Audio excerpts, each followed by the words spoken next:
And to that piece of lieutenant that's always on his podcast, bash us, him.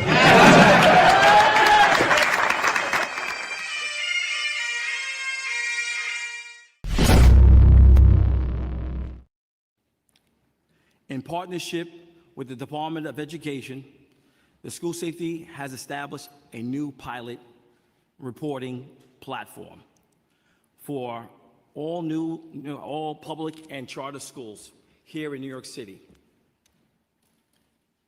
The new NYPD school safety tip line will allow students, parents, teachers, staff, and even the general public to report suspicious activity, potential threats against schools, school safety concerns, and more.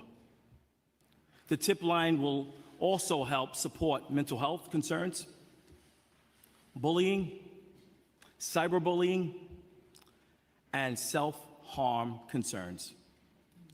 The tip line will be managed by and monitored 24 hours a day, 7 days a week by school safety personnel. There will be 3 ways to report information regards to the new school safety tip line. You can call, you can text, you can use the Safer Watch app to report by selecting your school, then selecting the incident that takes type that would like to be a report that you would like to report. Excuse me. We have all heard something. We have all heard the saying, if you see something, say something. The Safer Watch app is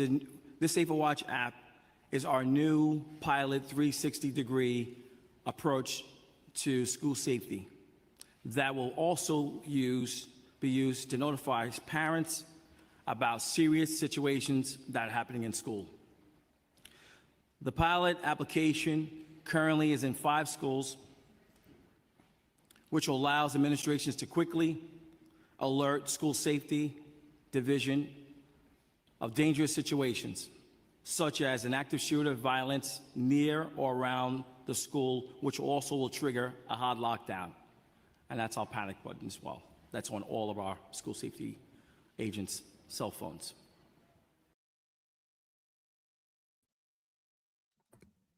All right, attention to roll call. I just want to say, wow, I'm really impressed.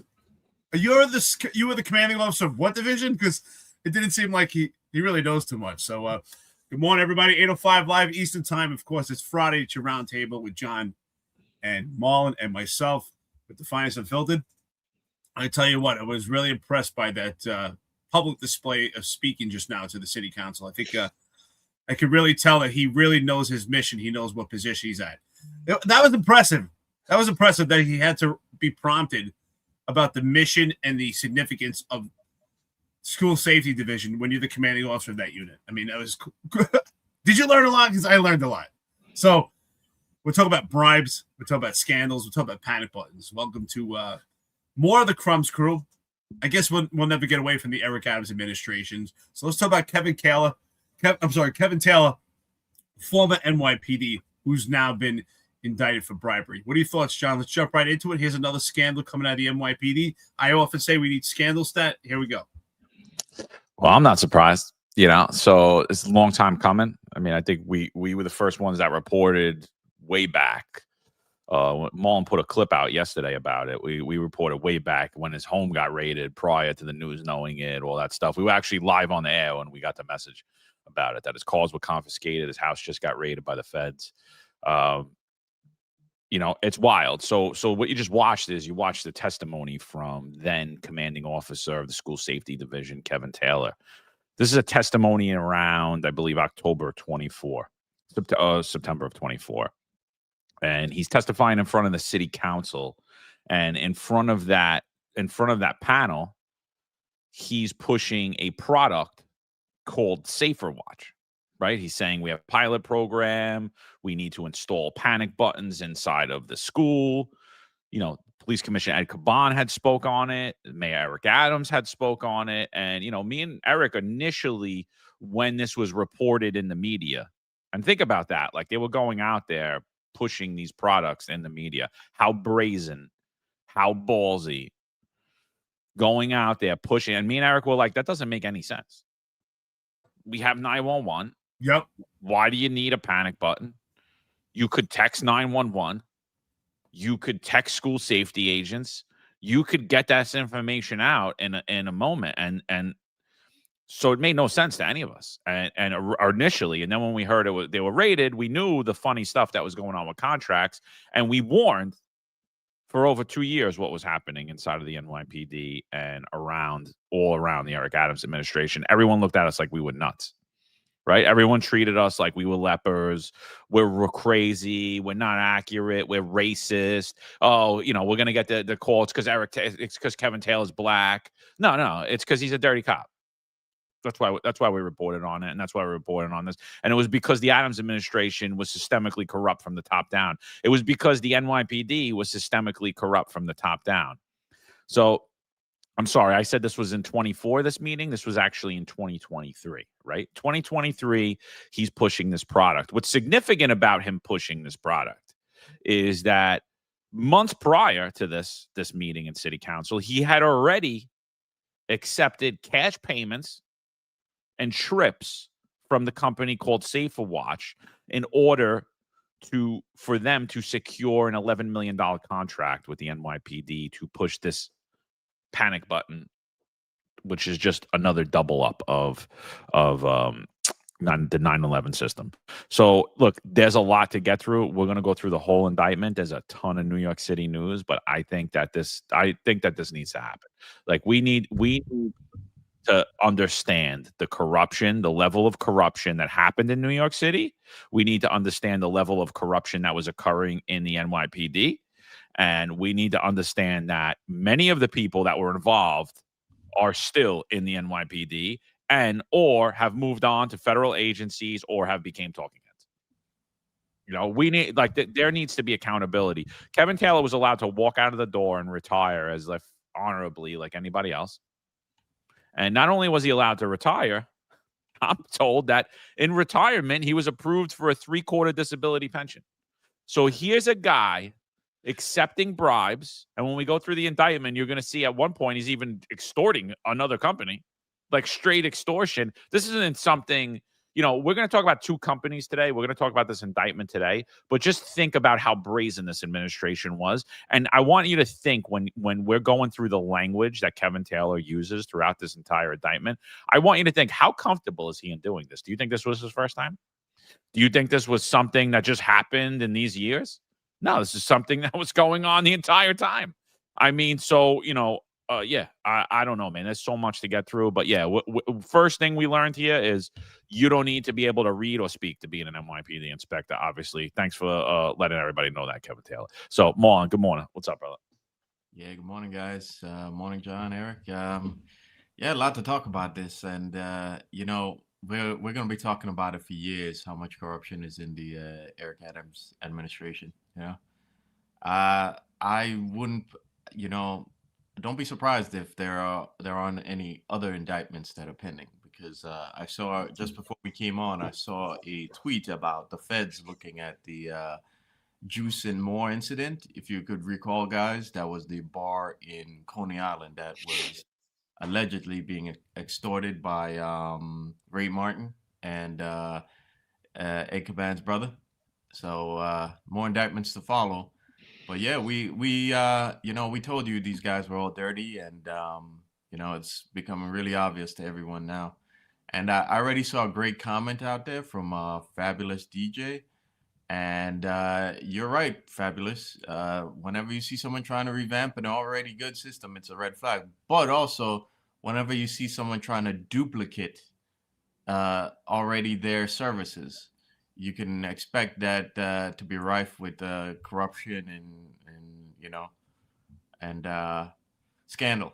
So as we've seen here, but we got a lot to talk about this, and so let's start going around.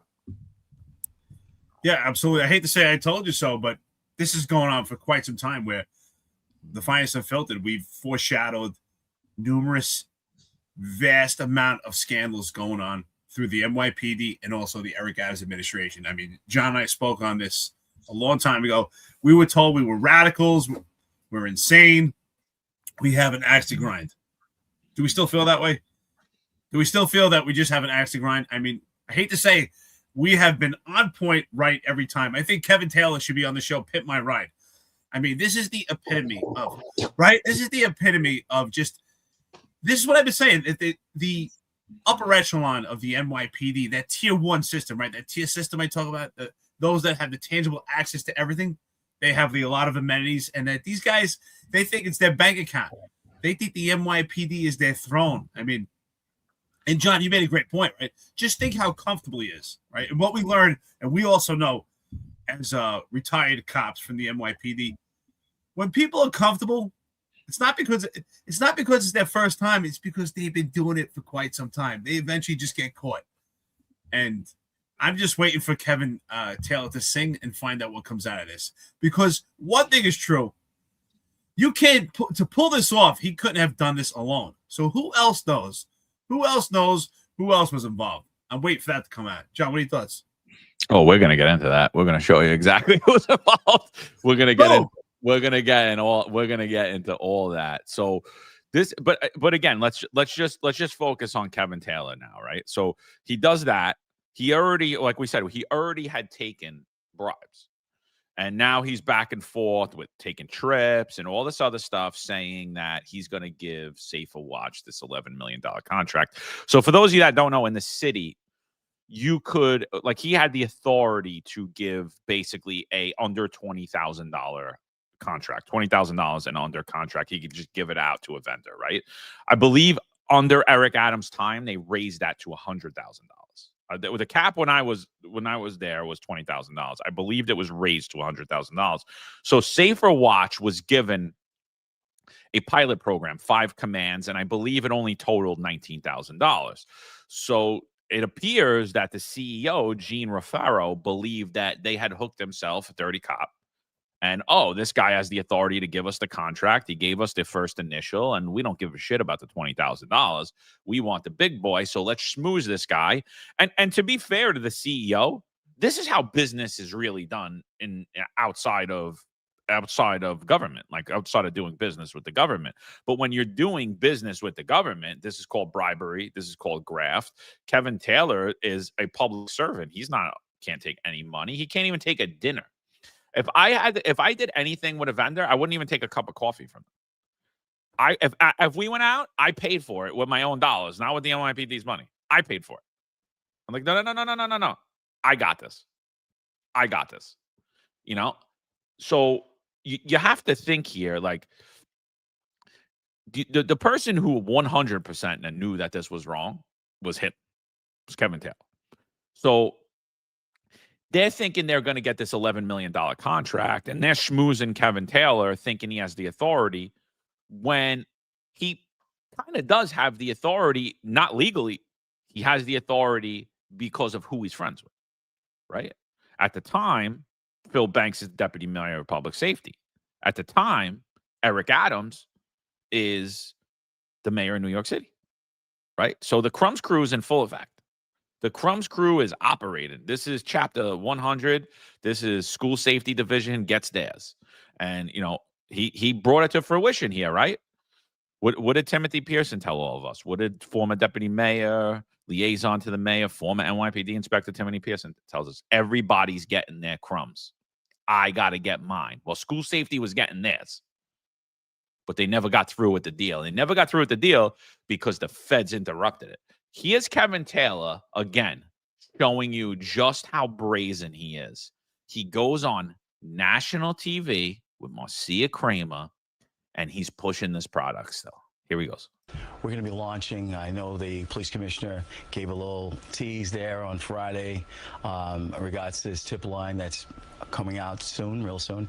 That's where it's a 360. It's a 360 way of communicating, and that's going to be with phone, through an app, through text, all anonymous. The police department embraced this. We're ready to roll it out. We're excited about it. This is one of the things that truly is going to change the game in New York City. So you're going to have a line, a phone line, where students will know it, Yes. or teachers, Yes. and they can call and get help. Yes. Truly a game changer. They're able to pick up that phone, they're able to text, hey, in real time and tell us what's going on. They're the true people that are going to let us know. School safety is not just NYPD, it's everyone's job. And I tell everyone to say, okay, the kids, keep your school safe. Help us keep your school safe. Do you think the kids are going to embrace it? Oh, 100%. I know they're going to embrace this. Help keep your school safe. You're owning it. That's your school. You want to make sure you're safe. I've always wondered, do we have enough school safety officers? We can always use more. We can always use more, Marsha. Training and what we do with recruitment is always going to be key for us. We're always recruiting. We're always looking out for more people to join our team.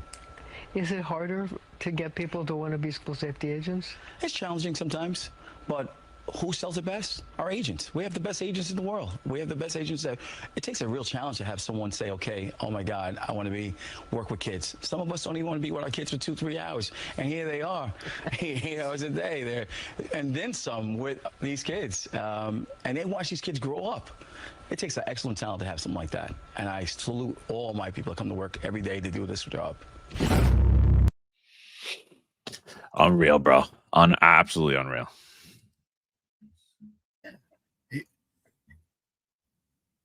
Here we go, Marlon. Already view. It's early. I got to get one in for the day. Wow, right? it's we're not even 20 minutes into it. Well, I got to get it out early, you know. That's how. I agree with you. You know, graft is the way the city works. You know, we talked about it on Wednesday about graft and influence peddling.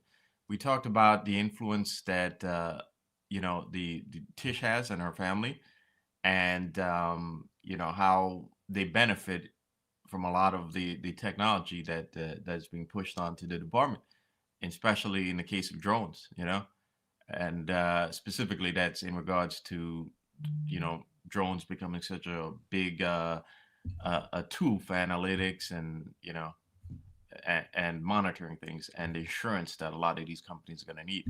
I agree with you, John, 100% that this graft is how the city works, and in a lot of ways, these guys. I think I said it before. Also, I think these guys were guys who got into a game that was a little over their head, and they were like amateurs at it, and because the way it's done on the higher level, like we're talking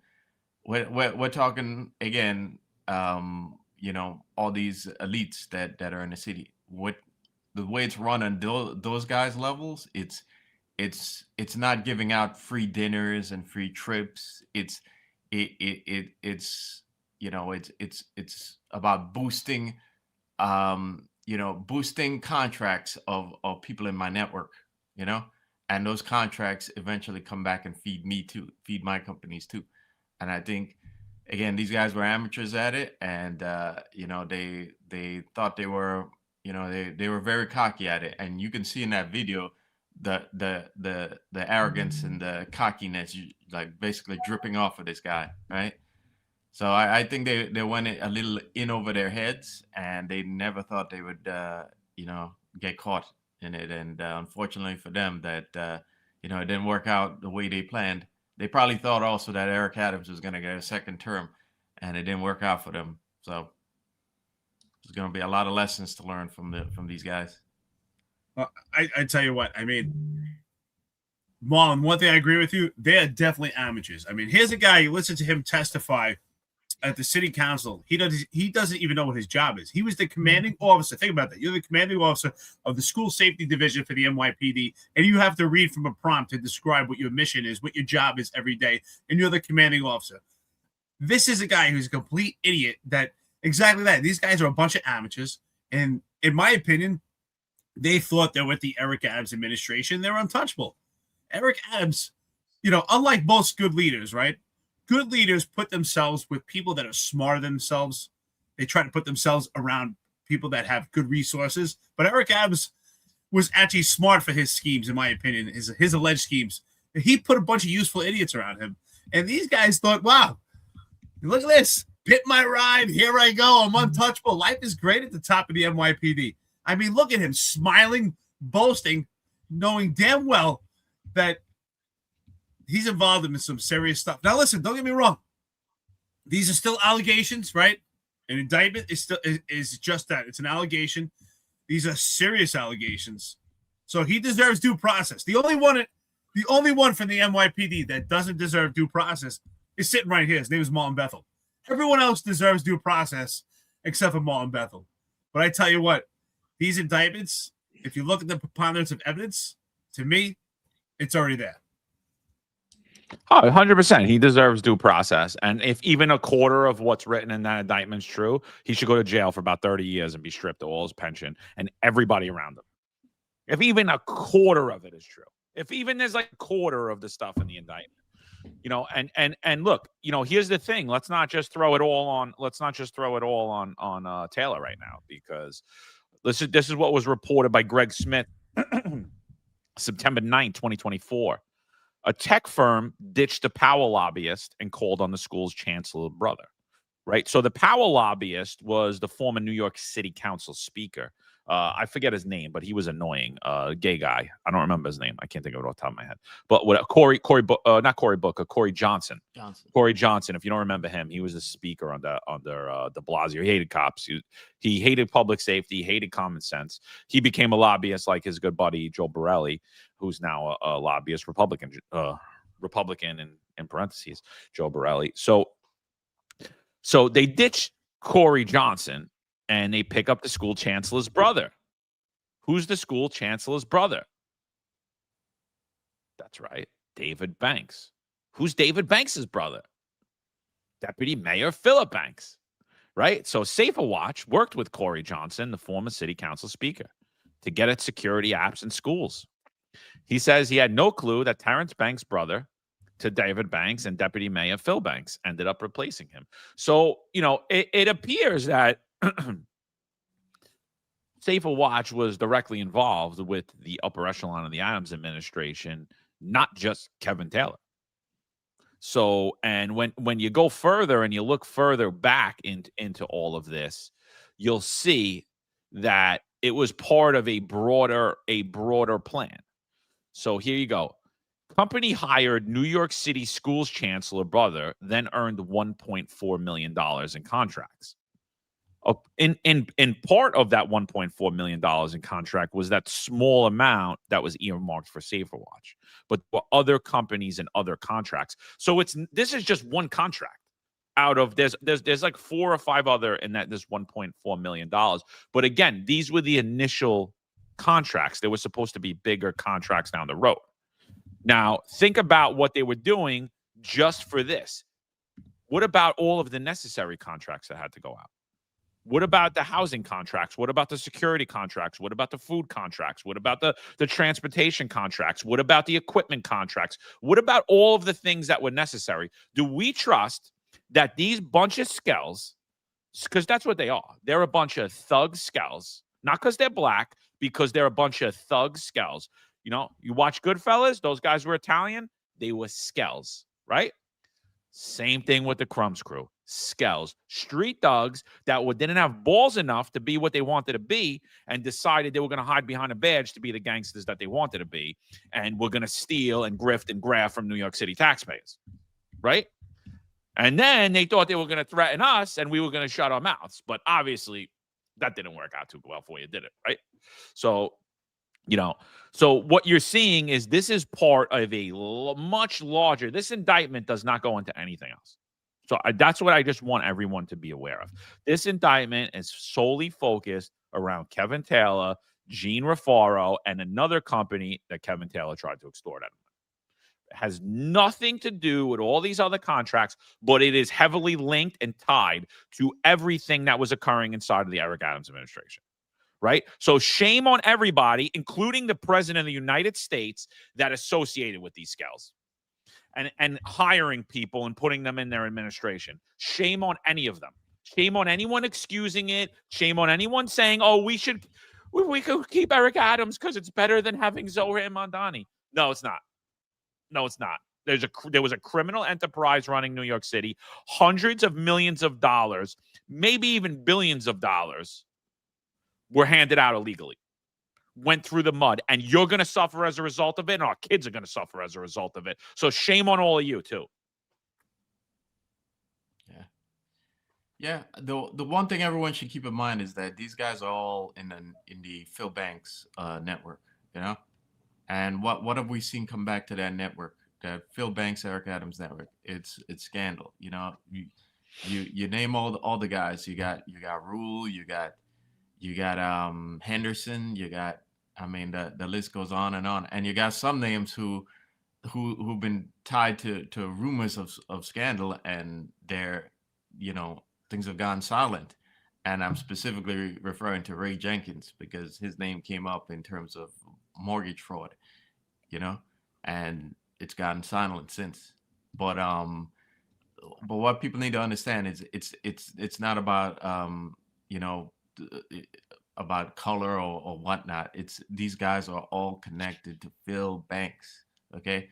And Phil Banks himself, if you can remember back in the 20-teens, was connected to what bribery himself, and he just managed to be. He's very slick, you know, like Eric Adams. Banks is slick, okay, and he got away with it, and you know, his name seems to be coming up here, but you know, there's no indictments of Banks, at least not yet, anyway. But I hope that this time, you know, Tish or whoever, you know, maybe Internal Affairs could actually do their job and keep an eye out on all those guys still connected to Phil Banks and get these guys out of the department. Okay. It's time. Okay. You've seen their names come up time and time and time again. And if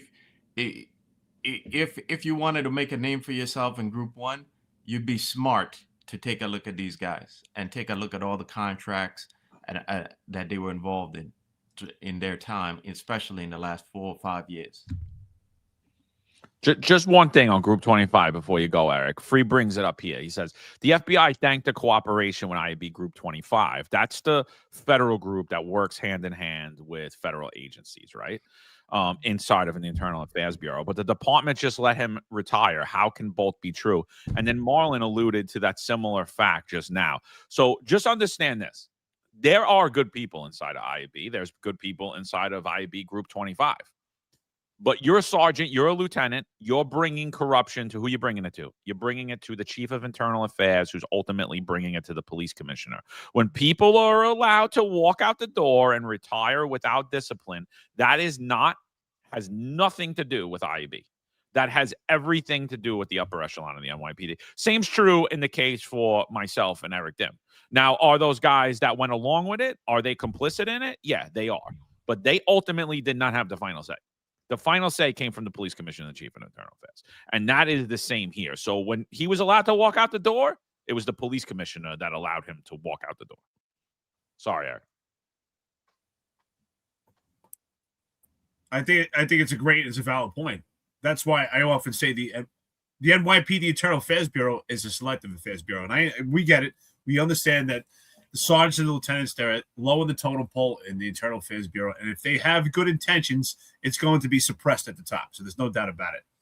But I do believe that when it comes to our case in particular, John and myself, that the sergeants investigating those cases were handpicked and selected because they had connections. I mean, we shown the first person that investigated our case, Sergeant Richard Galvez, definitely had connections to Kaz Daughtry and Jeffrey Madry, as they were in the same commands. Quite interesting, right? What are the chances they don't know each other? So I believe they were handpicked and selected. So with that being said, on Wednesday, we did an episode about Jessica Tisch, her speech to the state address of 2026 of the state of the NYPD. And what did she say there? She said that she's been putting this mask on. She said that the leadership at the top was ripped by scandal. She said it in different words, but that it was eradicated with the Jessica Tisch leadership under her helm. And yet, these are the same leaders of the NYPD that were still in positions in the NYPD under Jessica Tisch. So she put a mask on everything. I told her she's the queen of rebrand. Nothing changed. The corruption is still at the top. The only thing they did was point out the obvious, and that was that Jeffrey Madry, his exposure had went public, and he retired into bliss anyway. So nothing was changed under Jessica Tisch. This idea that the elites are trying to push that Jessica Tisch eradicated corruption within the NYPD is just a complete farce, because it's right in our faces. It's right in our faces, and it's starting to unravel. And eventually all things unravel. And right now it's starting to unravel. And the leadership was still under Jessica Tisch. Kevin Taylor was under Jessica Tisch. So was the chief of department, former NYPD retired John Schell, who was the most unprofessional NYPD leadership we've ever seen. He was under Jessica Tisch also. Another mess, just another rebrand. She is the queen of rebrand. Just pure bullshit. Dude, like it just never left at all, like none of it, and that's the thing. I think, I just think back about how naive I am and how naive I was my whole career. Like it just never left, dude. It really, like the founding of the police department when Madison Square Garden started. So it wasn't Madison Square Garden wasn't where it is now. It was like north of where Madison Square Garden sits now. It was Madison Square Garden Park, and they used to have like boxing events unsanctioned. In order to have the boxing event, the police department, not officially, not through city channels, but the police department, the ones that controlled that precinct, they needed 20% of all the ticket sales. You had to give them 20% of all the ticket sales. And this is what you're seeing. You're just seeing an evolution in this in 2026. That's all you're seeing. So, so Safer Watch bid for a lot of things, right? They were also right in for, I don't know if you guys remember this too. We were talking about the bodega panic buttons, and we're like, this is bullshit. There is something not right with this. What is going on? What are we talking about here? They have 911. What is this panic button in the system? Who's monitoring this? None of the shit makes sense. And yet, here you go. Current chief of department right behind Eric Adams. You see the half-man castrated chief of detectives here. You see the honorable Ed Caban. You see the now public safety chair, Oswald Feliz, right? I don't know who this guy is. I know you, but I can't remember your name right now. And then you see the honorable Eric Adams. And so listen to what he's saying here about panic buttons. Now think about it. Safer Watch is pushing the panic button in the schools. Kevin Taylor's pushing that. Ed Caban's pushing panic buttons in these bodegas. Fernando Mateo is pushing the panic buttons because he's a bodega union. He's pushing the panic button there. And Eric Adams directly involved in it. Let's listen to what he's got to say. We're announcing a pilot program that uses technology to bust retail and bodega thefts. Fusus technology uses a camera integration platform that allows businesses to voluntarily integrate their security cameras with their local NYPD precinct. This is a home run. Through existing closed-circuit security cameras, this tech will allow information to be shared between businesses and the NYPD faster than ever before. So last summer, we began testing the security camera integration platform in Queens, and we've seen very positive results. The capability of business owners to share information with detectives quickly and seamlessly is key. It launches more efficient investigations, builds stronger cases, and leads to more effective prosecutions. And ultimately, it helps us all get what we want, a safer city. Of how do we use technologies and other methodologies to deal with the issue of retail theft? Is it a problem? You're darn right it is. 2023 alone, 25,480 retail theft arrests were made. Out of the 542 repeat offenders, they were responsible for 30% of those arrests. Now, 542 people have been arrested over 7,600 times. So if we're able to identify them early and take them off the street, they do not become a menace to our retail community. So Safer Watch was part of this pilot program. Ultimately, this whole scandal breaks out and they don't win the bid.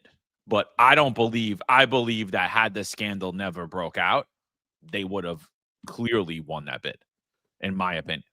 And I think it would have been something that would have continued to raise our eyebrows, right? Because again, we said it didn't make sense in the schools. It doesn't make sense when we're talking about retail theft. These bodegas already have cameras. You're responding there in real time. You're going there, and you have the camera right there. What do I need another line to the precinct for? It doesn't change anything. Who's monitoring it? We don't even have enough cops to go to the job. What are we talking about here? Like, it doesn't make sense, right? But yet here he is. Here they all are, the Crumbs crew, pushing this bullshit down everyone's throats. But we were the crazy ones when we told you that didn't make any sense. And now, till today in 2026, here's the other Republican. Let me do the air quotes. Republican, Ina Vernikoff. What does she have a bill in 2026? She just put this bill in. Panic buttons for house of worship. This bill would require the police department to establish a program reimbursing small businesses for the cost of purchasing and installing panic buttons that would notify the police department in case of emergency. Where is the grift and the graft in this? Where is it? Because it's somewhere. It was with the bodegas. It was with the schools. And we just don't care. It just keeps going. The grift just keeps going. Why does the grift keep going? Because the federal government is inept at doing what they need to do. That indictment, there should have been 50, 60 other indictments coming down. It should have been Phil Banks, should have been Eric Adams. It should have been everybody. Should have been everybody around them. Anyone that touched this, what was your connection with Safer Watch? What was your connection there? You know, and Safer Watch is one company, people. There are thousands of vendors that touch New York City contracts. There are billions of dollars going out. Look what they're doing for this shit, for this bullshit shit. What do you think they were doing with the stuff that's required? Yeah. There should have been more.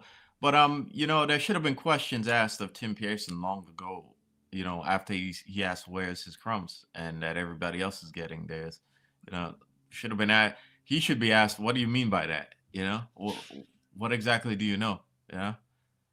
And again, like we said, I'm just going to put this up there for a second, John. This is in the indictment. Look what it says on the bottom.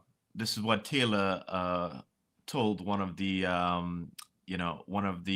companies involved, one of the people representing the company that was, I believe, outfitting school safety with vests. He told them that he had a personal relationship with the mayor and deputy mayor of public safety, which are Eric Adams and of course Phil Banks. So again, it was a network, and I would love to know, right, who is above these guys and where and you know, like what connections do they have? What made them think, besides thinking that they would get away with this? What drew them into the game? You know, was it seeing the graft that was happening via the larger graft that was happening via other public officials, and you know, maybe city council, maybe, you know, we talked about the elites involved in the city. What made them think that they can get into this game and get away with it too? You know, I find that part very, very fascinating, you know, but I think there should be much more questions asked of Tim Pearson and what exactly he knew, when he knew of it. That's why I was saying earlier, I was kind of being facetious, but the reality is, in order to pull this thing off, he didn't do this alone. There's a lot of people involved, and we're showing you right here, right now. We foreshadowed this a long time ago, and we've said numerous times, we always say that all roads lead to Eric Adams, and there's no doubt about it, that Eric Adams' administration is scandal after scandal. I mean, it's right in front of our faces. Are we at the point, are we still calling these allegations anymore? Because we've seen the preponderance of evidence. We've seen the appearance of impropriety over and over and over. And in my opinion, Kevin Taylor is just one small, skinny spoke in the wheel. He's just one bit to chomp away right now. and there's a lot more behind the scenes. We still don't know what happened with the allegations of Ed Caban's brother. We still haven't heard the outcome of that. We still don't know what or how complicit anyone is at the top. And I think they're all complicit. I say it often, right? Any active NYPD chief that is there right now knows a lot of information. Because if you don't, then you shouldn't be there. How could you be at the top of the NYPD where there's not that many people at the top and you don't know what's going on here and you have no whim or any idea what's going on? I find it hard to believe. Don't tell me that the NYPD chiefs are so compartmentalized that they have no idea what's going on, that this circle of good old boys, that they don't talk to each other. I find it hard to believe. Any active NYPD chief, in my opinion, right now is completely complicit. And this idea that Jessica Tisch has sold to the elites that they love her and she's eradicated corruption is pure bullshit.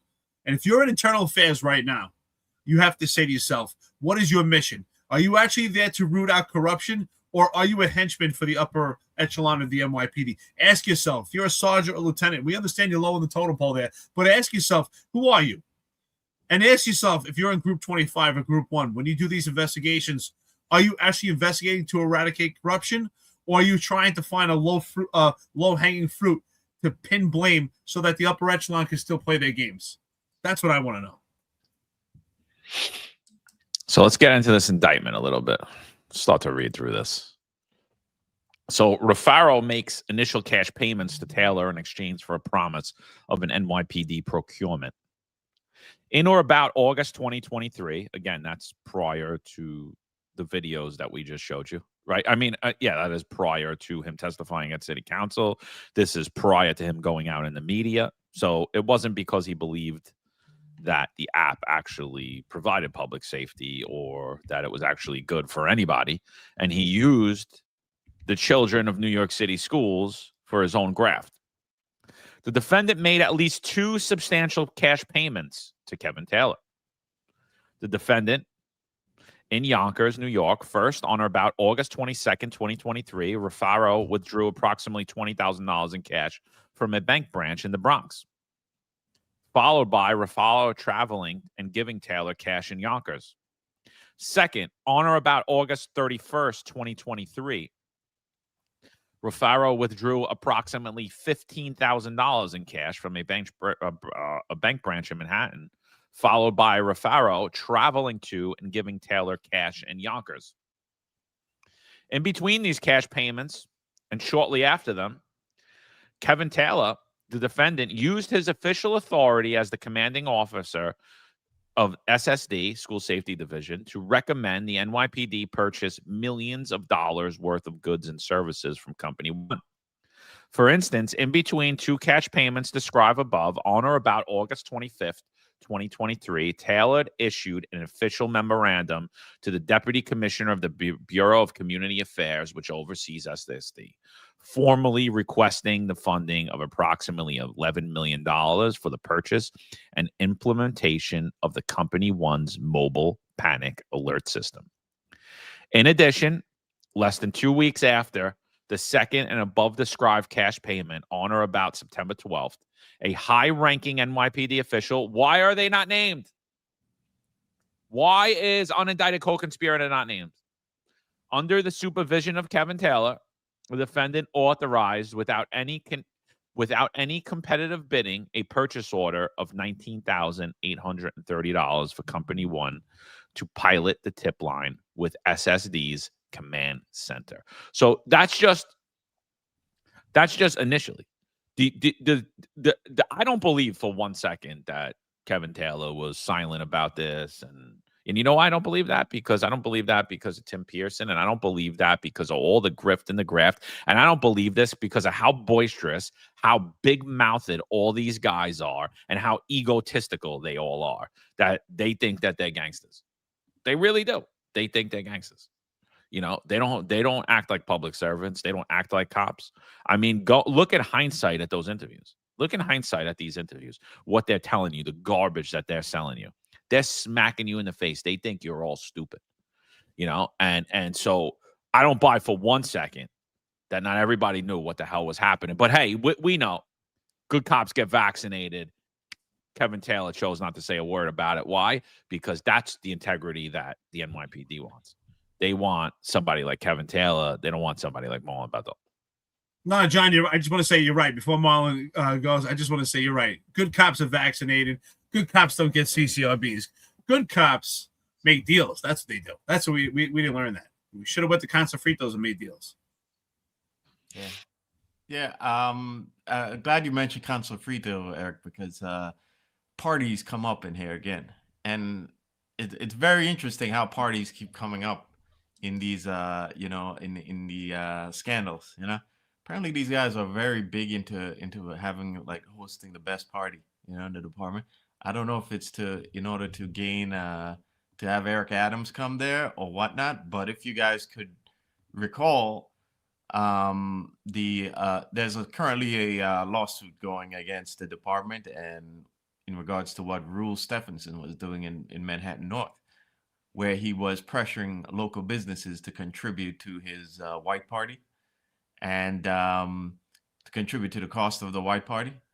And there are allegations in there that he basically he really wanted to be known as the party chief and to really host a really good party over there.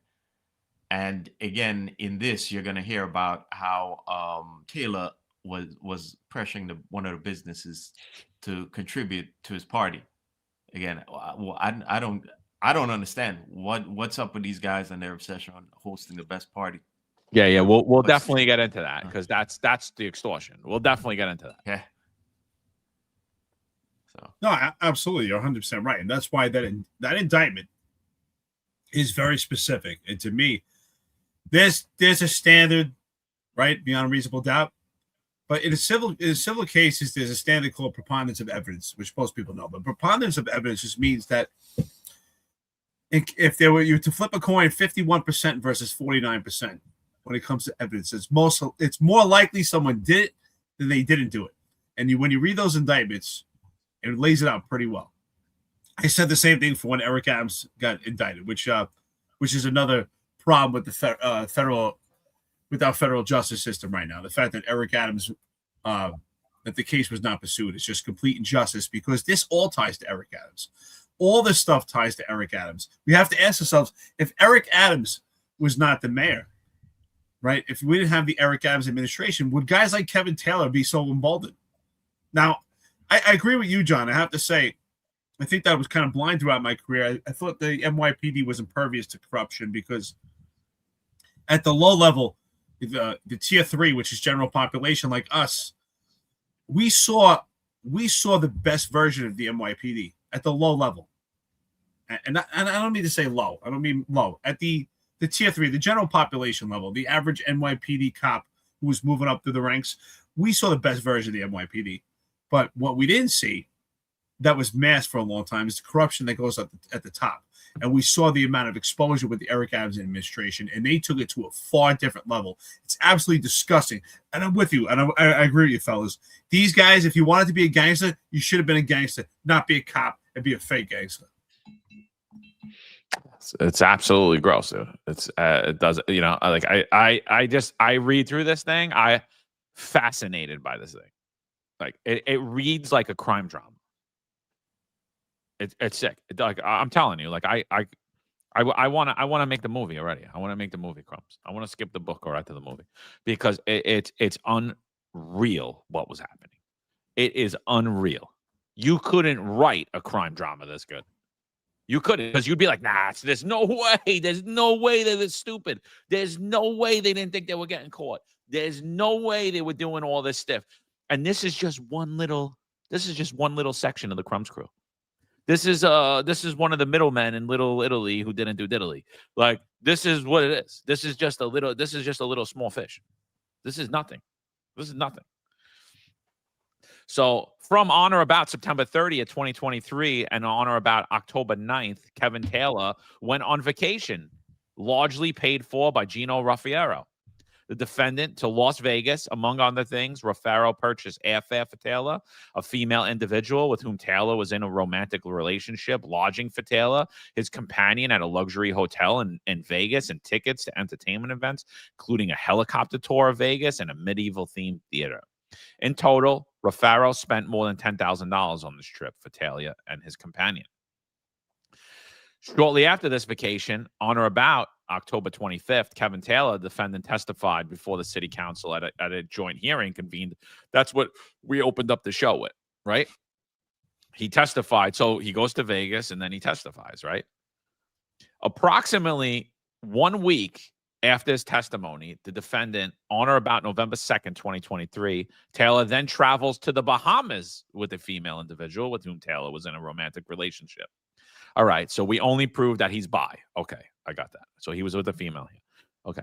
I don't know, I don't know his sexual preference, but we're trying to figure that out through the indictment. So we'll see.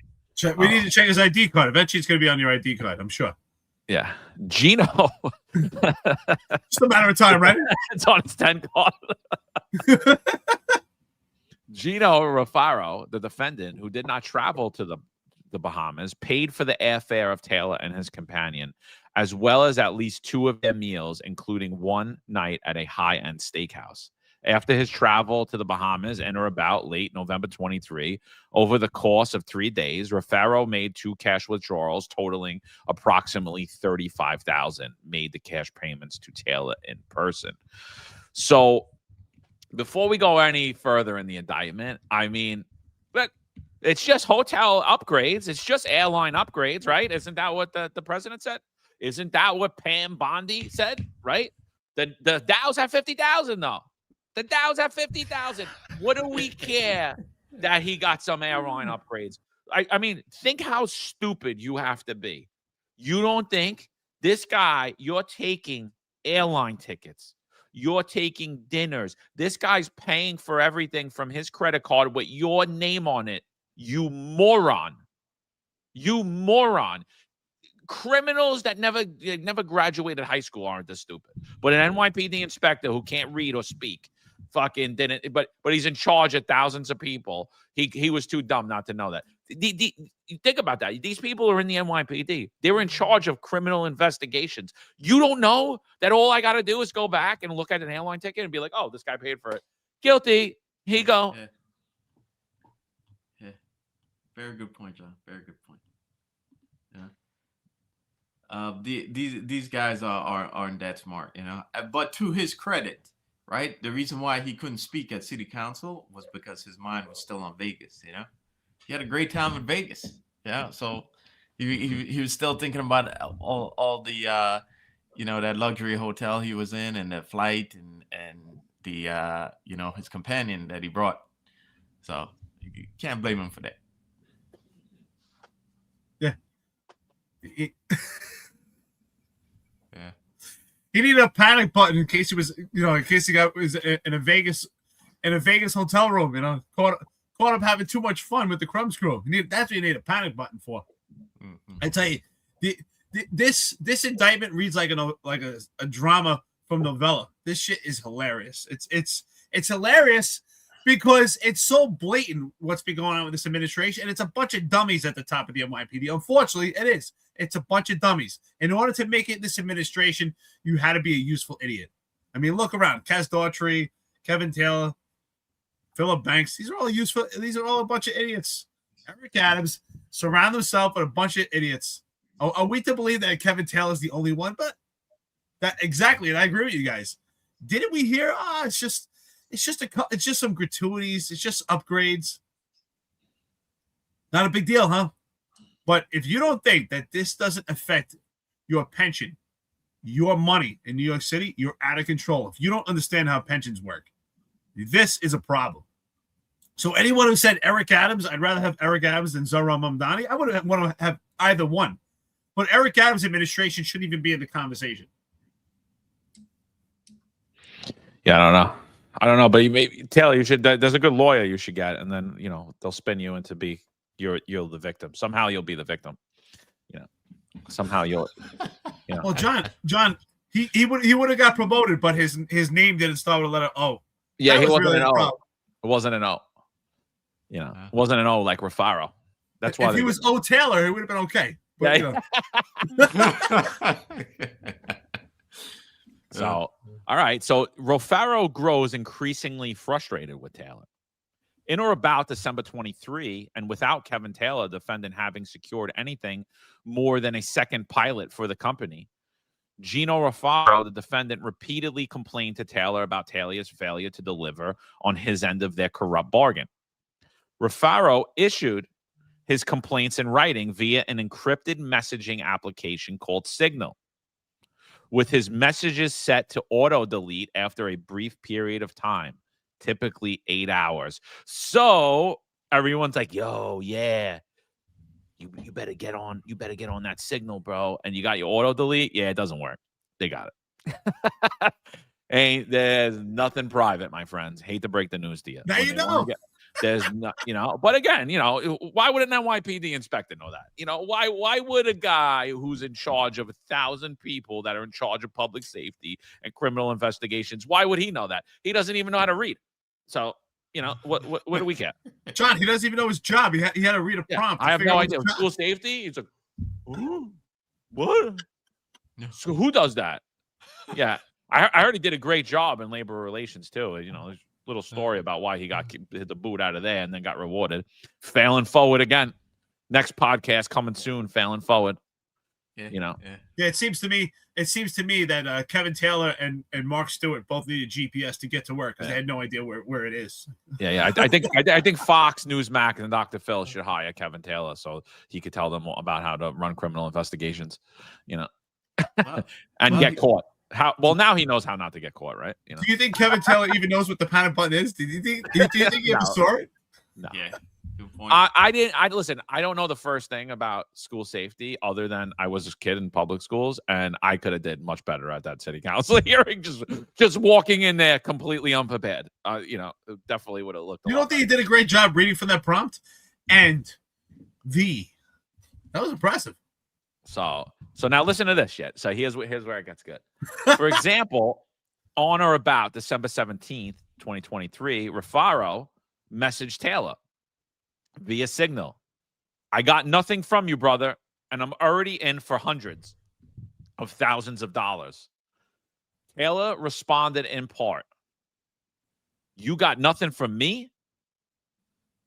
You can't play with the big boys and piss like a puppy. So he's playing with the big boys now, Rafaro. This is what he says. So think about this shit. This guy took money off of somebody and he's not even delivering. And instead of being scared about it, he's blatantly just texting him back, you're playing with the big boys now. I'm sorry, man. Every single contract that came out of the NYPD during the entire Eric Adams administration and one's currently in the process right now should be audited. Every single one. I'll do it for free. Give me arrest authority. I'll do it for free. This is unbelievable. It's unbelievable, dude. Yeah. I'm telling you, if you're in Group 1, you want to make a name for yourself, you just go look at all their contracts. I'm telling you, you're gonna find some shady stuff there. Okay,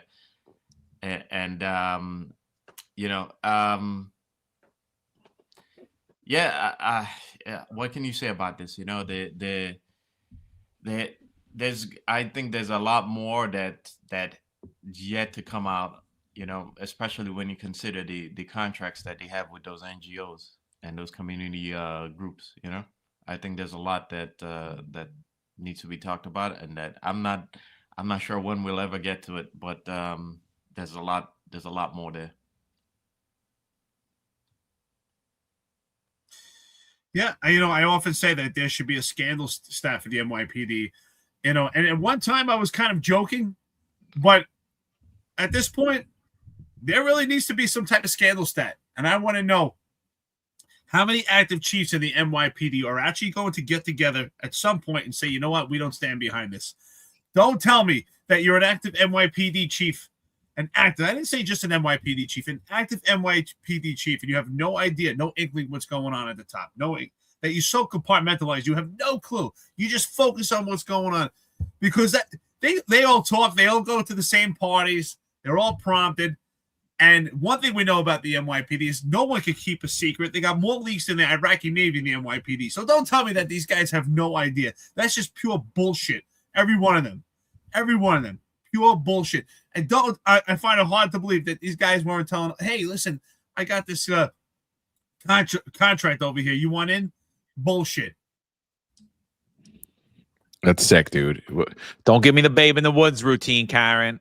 Don't give me the babe in the woods routine. And that goes for everybody on the upper echelon of the NYPD. Don't give me the babe in the woods routine. Don't play innocent with me because we'll get into it. We'll get into what you're responsible for and all the things that says in that patrol guide that you hold everybody else to and what you failed to do. Right? Oh, I would seriously love if there was a commission. I would work on it for 2-3 years. I would love it. There should be a committee. All these people should be publicly shamed. This is and again, this is this much. This is nothing. This is nothing. This is nothing. This is nothing. 2 days later, the defendant again exercises authority as the commanding officer to influence the NYPD and procure goods and services. That day, Taylor issued a memorandum to the police commissioner with the subject, request to establish tip line. The memorandum recounted how the SSD had begun piloting a 24/7 anonymous tip line. What is this for real? In September 23, and concluded by stating that the undersigned Taylor is requesting to fully establish and commence the tip line. The same day, Gino Rafaro, the defendant, saved to his phone a picture of a printout of the memorandum sent to him via Signal.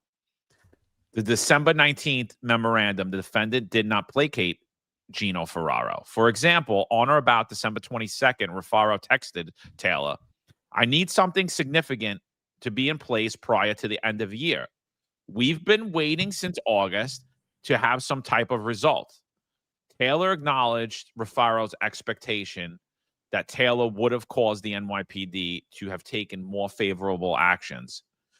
By then responding, I know, Rafaro responded. So this is what he writes. It's been fun, but it's not fun anymore.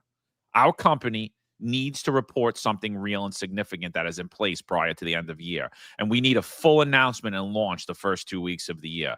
If not, I'm fucked. And you don't want me to be fucked. I'm both your whore and your sugar daddy all in one. I need you to take this seriously. We need the location and people at a bare minimum. Can you do that part at least this year? This is within your control and costs you zero. Rafaro continues to bribe Taylor in exchange for the promise of a January 2024 press conference. So now this guy looks bad with his bosses. He's spent hundreds of thousands of dollars on this dirty cop that can't put anything together.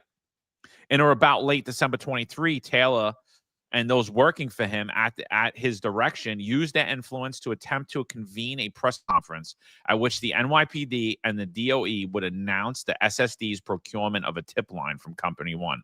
No later on or about December 28th, NYPD and DOE personnel settled on January 8th at 1 p.m. for the day and time of the press conference. No later on or about January 24th, the press conference scheduled was canceled. Gene Rafaro, the defendant, nonetheless continued to hold out hope that Taylor and the city would generally convene a press conference on or about the 14th of January. Rafaro texted a third party that he was traveling to New York City in hopes that something may happen. Rafaro had been told that the press release is supposed to be finalized on Tuesday. While pushing for a press conference to announce the procurement of his company's goods and services, Rafaro continued to prove additional things of value for Kevin Taylor. So I'm going to say right now, we often talk about how dumb people are in the NYPD, but apparently people in business aren't that smart either. Because in or about January 24th, Rafaro spent thousands of dollars on tickets to multiple Broadway musicals for Taylor. In addition, January 14th through January 17th, while Taylor was on vacation in the Bahamas with a female individual, I'm glad they wrote female in here because I would be questioning it if they didn't. with whom Taylor was in a romantic relationship. Farrow paid for spa services and dining at upscale restaurants for Taylor. The day after Taylor returned to New York from his trip, on or about, Taylor contacted a colleague who worked in the NYPD's Public Information Office. Wonder who that was. Is the press release done? So, you know, you spend hundreds of thousands of dollars on this idiot that can't read, can't speak, and can't get you anything, but you got $19,000 contract in return. Obviously not too great. FYI, if you guys want to see who Rufaro is, Google him. You can watch him on Fox News when he talks about all the safety that he provides for children. You know, obviously not good at picking talent. He's about as good as picking talent on a team as Eric Adams is. Yeah. You know, you made a point last go around, John, about why he wasn't Taylor wasn't nervous about any of this. And again, I'm going to point out that I think the reason why is, if it's not obvious to you guys, is because of Phil Banks. Okay, and I'm gonna also bring up this. Remember the case of the two detectives in DOI who had their case. They had reports of business of restaurant owners and club owners who were being pressured by by members in the administration, and their case was actively being squashed by not only their commander, which was DI Raymond Festino, but they got the impression that it was coming from higher up, which was Phil Banks and Tim Pearson. So I think that the reason why you know, Taylor was comfortable in doing that is because he felt that, you know, nothing's gonna happen. You know, any allegations that are dropped against me are gonna eventually hit a brick wall, which would be the deputy mayor of public safety, and Tim Pearson, who is basically the unofficial assistant deputy mayor of public safety. So just something to think about here.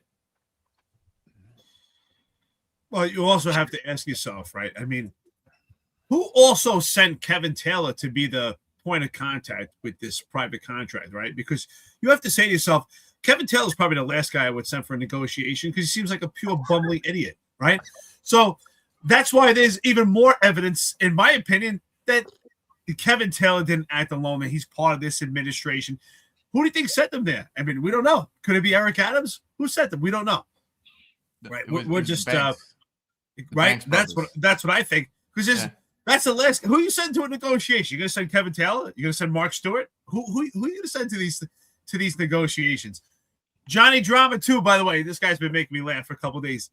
This is funny, but it's so true. This is the ideology of the NYPD. This is what they teach you when you first go to the police academy. Johnny Drama spot on. He says, because if you take a free cup of coffee, you're going to give a company an $11 million contract in exchange for a $10,000 vacation. Yeah, that's what the NYPD preaches, right? You can't get a free cup of coffee because it's going to lead to bigger things. If that continues to be the messaging of the NYPD, this is just pure bullshit. This has been going on for a long period of time.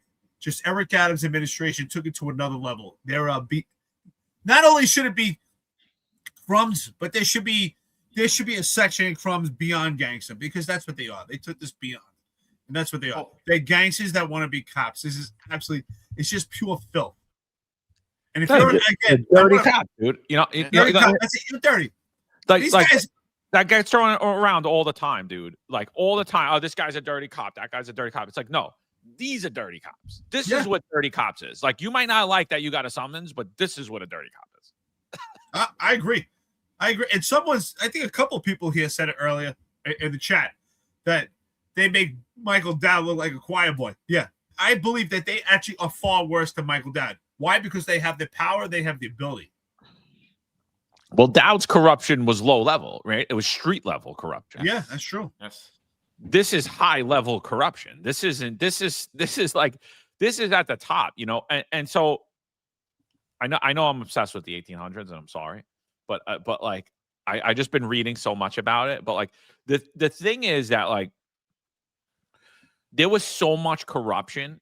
There was so much corruption going on that they were like, we can't have this board of police commissioners, this bipartisan board, because they have no teeth to discipline, because it's always 2 against 2, right? It's always 2 against 2.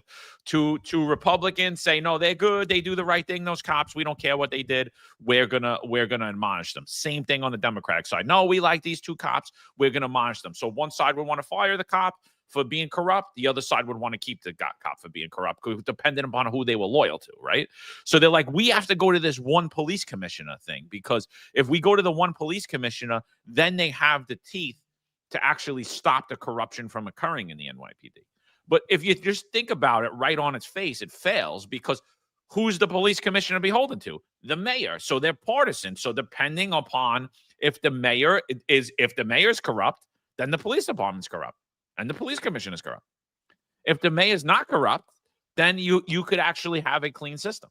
But the unfortunate matter is that, you know, there's not a lot of people with integrity in this country. There's not a lot of God-fearing people. There's not a lot of people in positions of public service, especially around public safety today, that actually do the right thing and are happy. There's just not. I was always so happy with my salary. I always felt blessed by having it. Even though like the overtime that I got or didn't get, it didn't matter to me, because I would never do anything to lose that salary or lose that pension or lose my health care or tarnish my name, my father's name, my family's name, my wife, my kids. I would never ever do anything to do that. And these guys, no, like that salary is nothing to them. They don't. That's nothing. This is chump change. It's like, well, what are you in this job then for? You should have been a stockbroker. You should have went to Wall Street. You should have been a gangster. You should have been a drug dealer. You should have did something else, because you were never getting rich by becoming a cop. But you decided to misfit your uniform and use your badge in the wrong way to try to make you rich. And it infuriates me, dude. It infuriates me, like, because the thing is, like, you could wind up being very successful on that job with just your meager salary, right? As a cop, as a detective, as a sergeant, as a lieutenant. These guys were inspectors and they were making $260,000 a year, and like they still had to go out and grift and graft, and it wasn't good enough for them.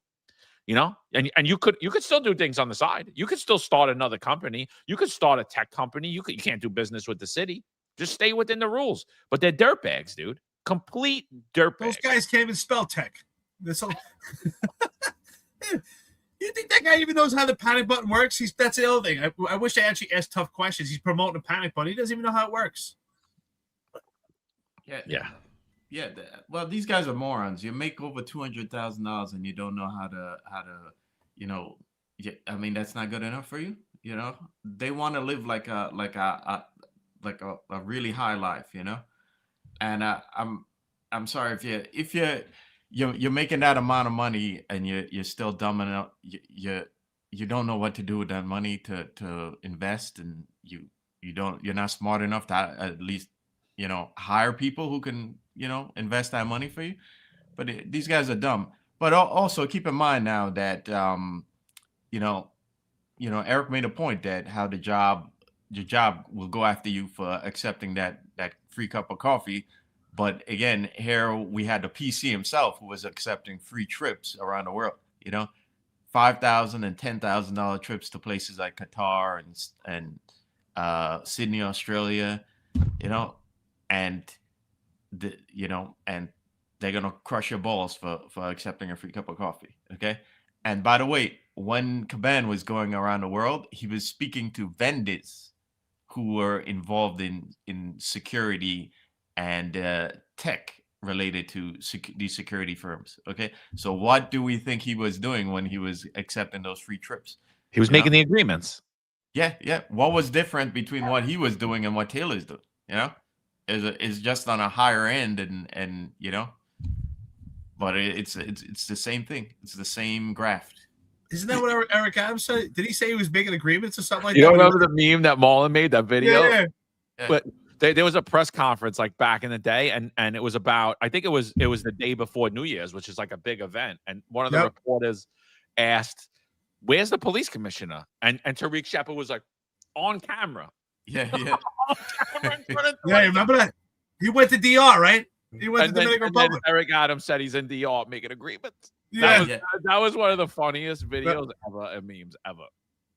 And that was around the Marlon, same. when you made Yeah, that was the what was the Madonna song? Was it Vogue? Yeah, it was a music video. I don't remember. Yeah. You erased that. There was that two about that. folder, we gotta replay that one. We need that one to come out tonight. Yeah, the folder's a mess, bro. I had technical issues with the folder. I gotta like actually go through the timeline and pluck those memes back out of it again in order to. We gotta do a reshot of all those memes. Those things. we also gotta wonder, this female companion, how much does she know? What does she know about this trip? Does she know how this contract went through? I'm sure she knows. What does she know? And what did she tell the feds? That's what I'm curious. What did she know? What did she tell the feds? Yeah. Mickey Murphy said there's only one Irishman here. You know? That's right. All right. That's hilarious. All right, let's keep going through this thing. So, all right, Rafaro emphasized that Taylor had failed to deliver his end of the bargain, right? So he texts Taylor via Signal. Again, people using Signal, it ain't helping. It's all out there, people. That's why sometimes you just got to throw your nuts on the table and say, you know what? You know, the one thing I went through my career with, and I still do it till today, it's like, whatever I say, whatever I do, I'm taking it to my grave. It doesn't matter. Whatever I do, you could run with it. You could print it. You could save it. You could take a picture. You could write it down. I don't give a fuck because I said it and that's it. You know, and so I don't say things that I don't mean, and I don't say things that I don't think. And when I'm wrong, I'll go back and I say I am, but I just put it out there because I'm not gonna. Listen. It's out there. It is what it is. You know, it is what it is. It's in the world. John, somebody, it's out there. Wait, John. So you tell me all the cops that are terrified to speak to me by regular text because of the Finance Unfiltered, that they only communicate with me by WhatsApp? That's a problem? They can actually get that. Uh-oh. Yeah. Yeah. Uh-oh. Absolutely, dude. Gotta find the new app. So this is what Rafaro tells him. He says, I have made a major investment in zero return. This is complete bullshit that we never launched this. And we were supposed to launch this in September. Well, hey, look, brother, you know what happens when you lay down with dogs? You get fleas, my friend. And so you got fleas and you got nothing and you got hosed out of a few $100,000. You have I guess your parents didn't teach you about not playing the 3-card, you know, the 3-card Mandani, you know, because that's exactly what he was playing. Oh, no, I'm going to get it for you. Hold on. Oh, yeah, hold on, baby. You're with the big boys now. Yeah, they missed that game. On February 2nd, 2024, Kevin Taylor was removed from his position of SSD and transferred to a different command. That's when he goes to Manhattan North, right?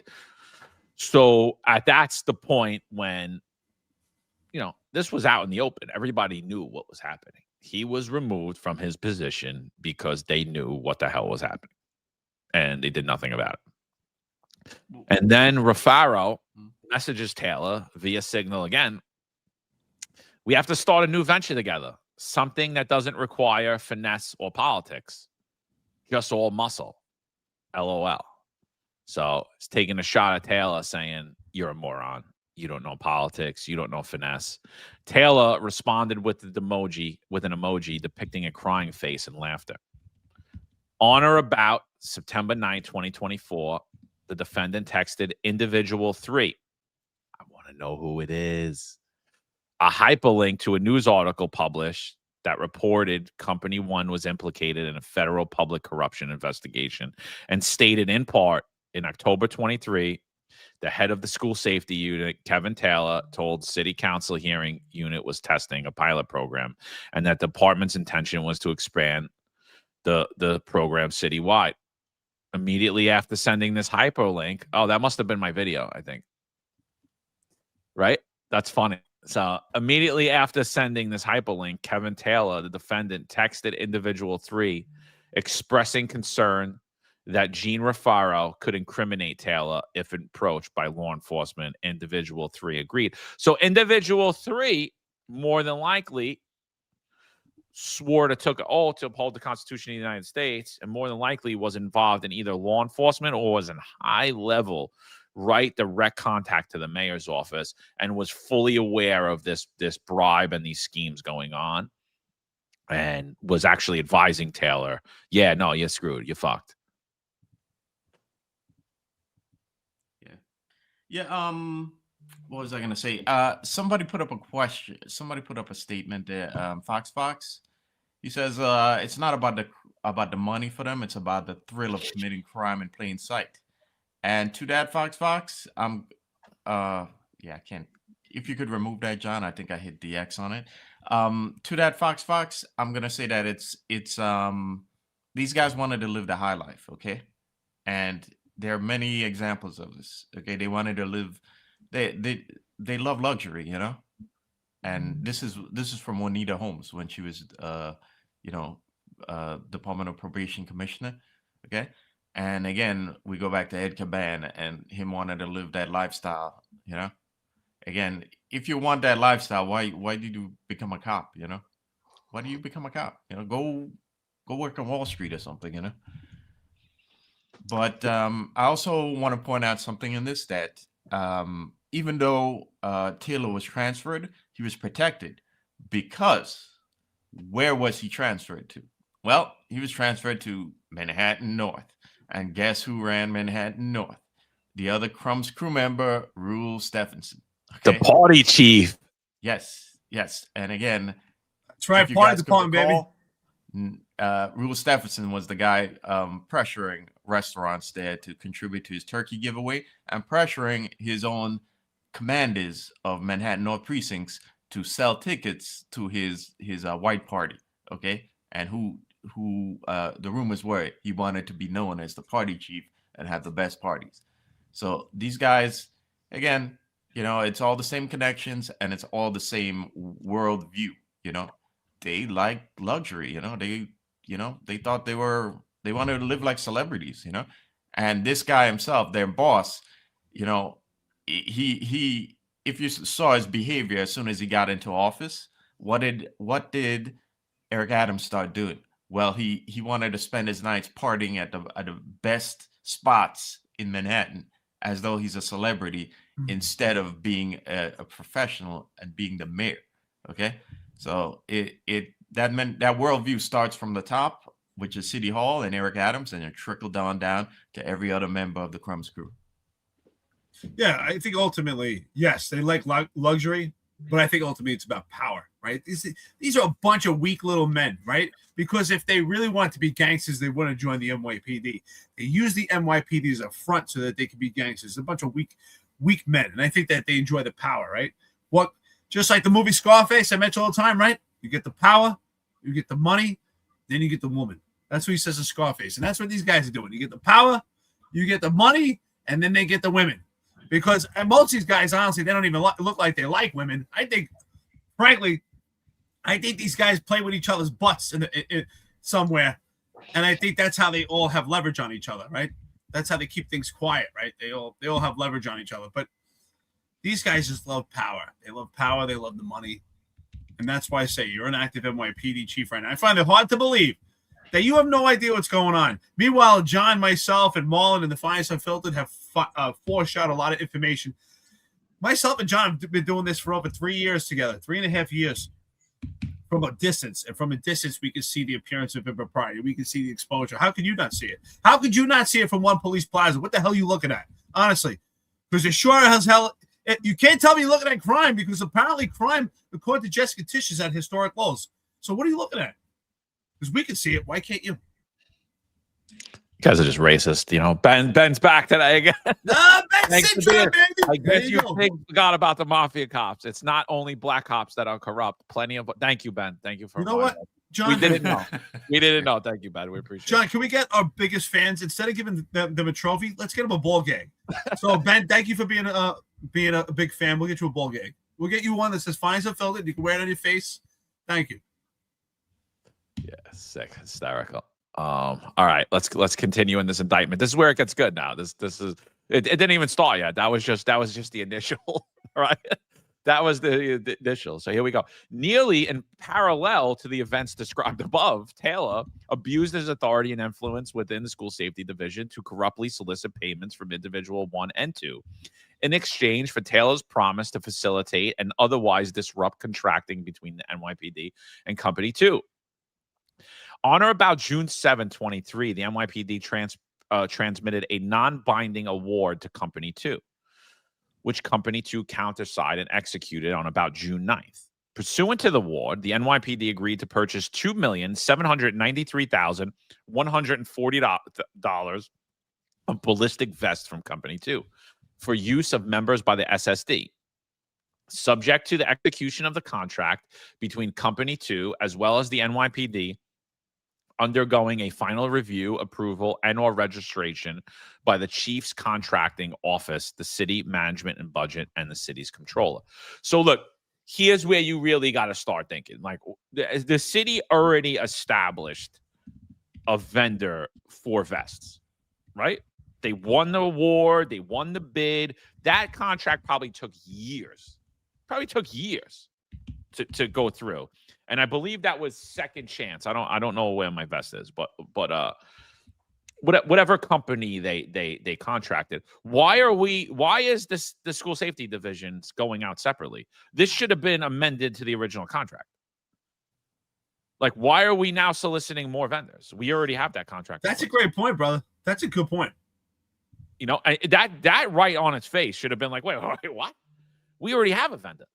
Like, as long as that contract's still active, and it probably is, I bet 100% it was definitely then. Why are you going out for a different thing? There shouldn't have been an amendment to the original contract. You know, and that would have took a while. That still would have been a solicitation, and it would have took a while. But I think, you know, I don't understand why this was necessary. But whatever, that's neither here nor there. Whatever, they go to a different vendor, right? So Company 2's contract, now this is the vest guy, with the NYPD had not yet finalized. Company 2 began taking steps to ensure it could timely deliver vests to the city under the contract. Those steps included, among others, purchasing materials for the fabrication of the vest and engaging in a series of sizing for SSD employees. This activity was at risk, meaning the Company 2 was spending money to fulfill the contract, even though there was a risk that the contract would never be finalized and Company 2 would never be paid. So this happens often in city procurement. Companies, you know, the NYPD says, yes, we're going to hire you. Yes, we want you. You won the bid. But nothing's been finalized through the Office of Management and Budget and through the mayor's office. Until the mayor's office and the city controller okay that procurement, those companies traditionally will work at risk. Meaning, look, I'm putting all this money out of my pocket up front because you're saying you're going to work with me. You gave me the bid. This happens often, you know, and you know, usually it's not a problem. Kevin Taylor began soliciting bribes from individual 1 just weeks after SSD issued the award to the company. So SSD says, yes, you're awarded. Start with your obligation. You're not going to get paid until finally the city goes through all what they have to go through, right? So, but that doesn't stop Taylor from asking for money. So now this is what Marlon's talking about. This is where it gets crazy. Prior to the meeting, Kevin Taylor, the defendant, notified he had just been appointed to the commanding officer of SSD and communicated in substance, blah, blah, blah. On multiple occasions, Taylor boasted about his personal relationship with the mayor of the city of New York and then the deputy mayor of public safety. On or about July 6, 2023, the defendant met with individual 1 and individual 2 at a restaurant in Manhattan. During the meeting, Taylor communicated to individual 1 and 2 that Taylor was hosting a holiday party for the SSD. On or about July 21st, Taylor sent individual 1 a brochure from a privately run event space in the Chelsea neighborhood of Manhattan. The brochure estimated the total cost for the holiday party was $152,000. The following Monday, on or about July 24th, individual 1 asked Taylor, what's the sponsorship on this? Taylor responded, we need help getting it off the ground, and you got to bring it home for us, Papa. So it wasn't just this is what is now where it leads into extortion and wire fraud and bribery. But the bribery isn't just make me richer either. It's make me look like a king, because I'm going to have the best party. I'm going to beat Raul Stevenson's Manhattan Borough party. I'm going to be the party inspector. I'm going to get promoted because, like we were telling you during the time, it was all about partying. It wasn't about public safety. That's why we nicknamed them the party department. That's why we had the party chiefs. That's why all those memes making fun of them, because that's what they were doing. The problem in the New York City Police Department is a lot of these guys aren't smart. Ray Kelly knew that. That's why he never let any of them talk. That's why he never let any of them go for news interviews. Eric Adams didn't understand that. And the majority of Eric Adams' friends are complete morons. They watch these rap videos and they thought that it was real. They thought these guys really lived like that. They thought they really had money like that. They didn't realize that the average person that walks around with $100,000 chains and $100,000 ring and a $500,000 watch are broke. They're broke. They got no money because they're dumb, because you can't live that lifestyle appropriately. Certainly can't live that lifestyle as a cop or a mayor or a deputy mayor. But yet they tried to, and this is what they did. Grift and graft, brazen. You're going to pay for this party. You're going to pay for the. Could you imagine? Yeah. So just a little context. At that time, this was the guy who ran the Office of Management and Budget, and his name is Jacques Jiwa. I'm pretty sure I'm butchering his last name, but he's really tight with Eric Adams. In fact, he's so tight that when Eric Adams had his reorganization after all the scandals, this guy reported directly to him and skipped over Randy Maestro. So also keep in mind that this guy, if you look through his LinkedIn and you looked at his resume, I thought it was very interesting that his connection to the retirement systems also pops up. Very interesting, the connections on here. But again, where was this guy to provide the oversight that was needed for the city? Clearly he wasn't doing his job, but that's probably because he was so tight with Eric Adams.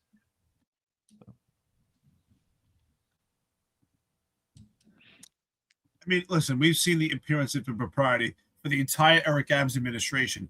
We see the appearance of impropriety for the entire political career of Eric Adams. So the question is, now the people around him, what do they know? What are they involved in? And who's going to start exposing things, right? Who's talking right now?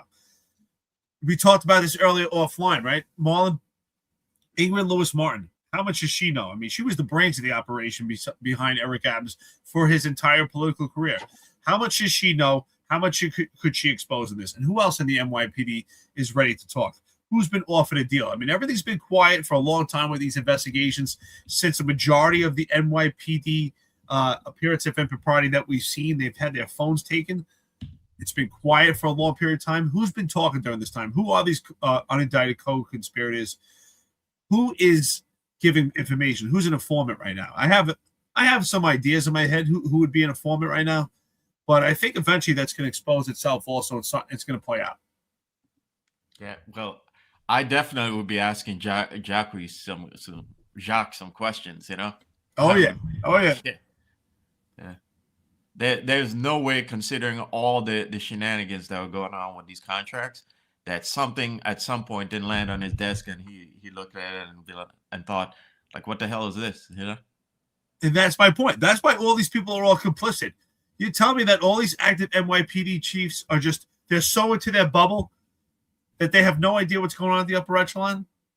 I find it hard to believe that they're so mission focused. Half these guys are bumming idiots. It's so true. It's sad that we see people that make it to the top. They can't put two words together. Let's forget about this indictment. Let's just talk about Kevin Taylor being in that position. You're the commanding officer of the school safety division. You have an opportunity to testify in front of the city council about how significant this unit is, what your role is, and you have to read from a prompt as slow as possible because you don't even know what your job is. You don't have to be the most illicit, illustrious, speaker to tell what your job is. If you're passionate about something, it's going to come out authentic and it will come out clear. Just complete bullshit. That's why I say people like Kevin Taylor, Mark Stewart, I don't even think they ever made it to their job. I don't even think they even know where it is or what it entails. I think Eric Adams just gave labels. Here you go. You're going to be this. You're going to be that. Don't worry about doing work. We got this. Don't worry. We'll have the old pale male still white guy. He'll do the job. He won't do it so good, but he'll do it. Yeah. No. All right. Let's keep going with this. So, on or about August 3rd, individual one sent a text message to Taylor asking if they can meet up early next week to discuss that event and me. I wrote, "You got me nervous. We're all good with the vest, right?" Although Taylor responded that he would meet with individual and did not and address the individual's concern and about whether we're all good. 5 days later, on about August 8th, Taylor and the event space executed a written contract. SSD holiday party was not formally hosted by the NYPD itself, but rather Taylor himself. According to Taylor, and not the NYPD as an entity, was personally liable for the payment under the contract with the event space.